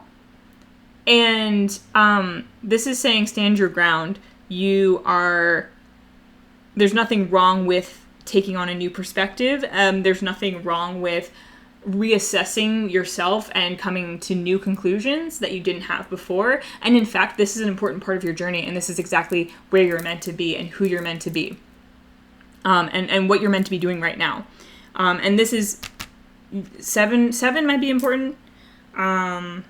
Life path 7 can be a very spiritual number, and I feel like it's like this is part of your path. Like, if you're starting a journey of introspection, of self-reflection in a new way that you haven't done before, you were meant to, like, this is meant to happen and right now, and there's nothing wrong with you for not having done this before, right? It's almost like, this might be a weird message, but it's almost like for those of you who feel like, wow, I've lived my life up to this point without feeling like I really knew myself, or realizing that you feel like, did I even know myself at all? It's like, no, you were fine. Like, you weren't supposed to. You were supposed to reach this point now, and you're right on schedule, if that makes sense. It's giving, I think it's, okay, it's like the 6 profile in human design, if you're familiar with human design at all. I'm pretty sure it's like, okay, so like the 6 profile, just bear with me. The idea is like the profile numbers give you an idea of like what your life, part of what your life focus will be. So if you have a 6 in your profile number, that means that for the first, like, say 30 years of your life, you're just supposed to try things, just like live your life, experience your life, and make quote unquote mistakes. But it's not because you're making mistakes, it's because you're someone who's meant to go out and experience and learn and grow and whatnot, and learn through your experiences. Trial and error kind of person. And then because you're a 6, once you hit 30 or so, you enter your next phase of life in which you become self-reflective about what you've experienced prior. So like, you then take on the new phase of life where you're like, okay, I have all my experiences, I gathered all of my information, now it's time for me to go in and see what I learned from that. You know, reflect on what I learned, reflect on who I've been, reflect on the quote unquote mistakes I've made, if you do feel like you've made a lot of mistakes in your life. That's just a perspective. I talked a little bit about my perspective on mistakes in another group, but like, you know, the even concept of a mistake is a judgment, right? But still, looking at what you've experienced and what you've done and learning from that, reflecting on that, growing through that. And then as a 6, you would then come out later on in life, around your 50s or so, and you become a role model and, you know, basically share or live out your self-reflection. And that's the pathway of a 6, for example. So you don't have to understand all of that. You don't have to know human design. If you are familiar with it, though, or if you're interested in looking into your profile, you might be interested to see if you have a 6 in your profile or a 3, because 3 is like the trial and error one, where like if you have a 3 in your profile at all, like that is part of your life experience, is to just trial and error, and it's important for you to realize that you don't make mistakes, that you're meant to do that. You're just meant to experience things. But yeah, that could be that's really specific, but that could be relevant for some of you, and it might be helpful for you to see your life trajectory so that you don't feel like you are doing anything wrong. Like, you're living out your life exactly as you were meant to be. And I think regardless of all the specifics of like whatever your human design is, or your astrological sign, or your life path number, whatever the specifics are of that, the most important thing is that you know that you're on the right path, you're exactly where you're meant to be, you're up to the challenge, stand your ground, and have a beginner's mindset, especially when it comes to dismantling any thought patterns or reflecting on any beliefs that you have, that you hold internally, anything within you that you haven't analyzed yet. Be open to coming to new conclusions. Be open to exploring that. Just be open. And I feel like that's what this person is saying, you know? You don't know what you don't know. So just be open to it and explore and be curious about it. And don't assume that you already know, right? Let yourself be surprised. Don't feel like you have to know everything right now. You don't have to know. Don't draw hard conclusions on things or hard lines around things right now. Let yourself be in the unknown for a bit. Let yourself be open to the unknown. Be open to not knowing. Be open to not, be open to not knowing. And this will help you become the master of your mind, of your internal world, and come out on top. Yeah, that's interesting. Wow, I hope all that made sense and was very helpful for you. We're gonna leave it there.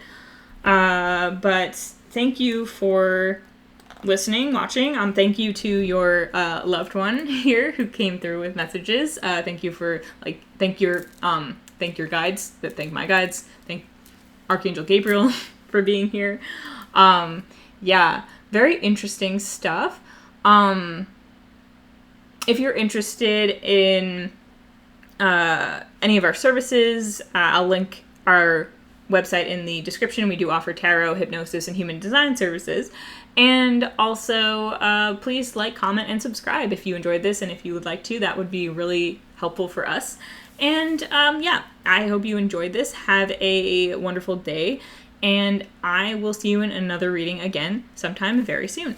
Bye!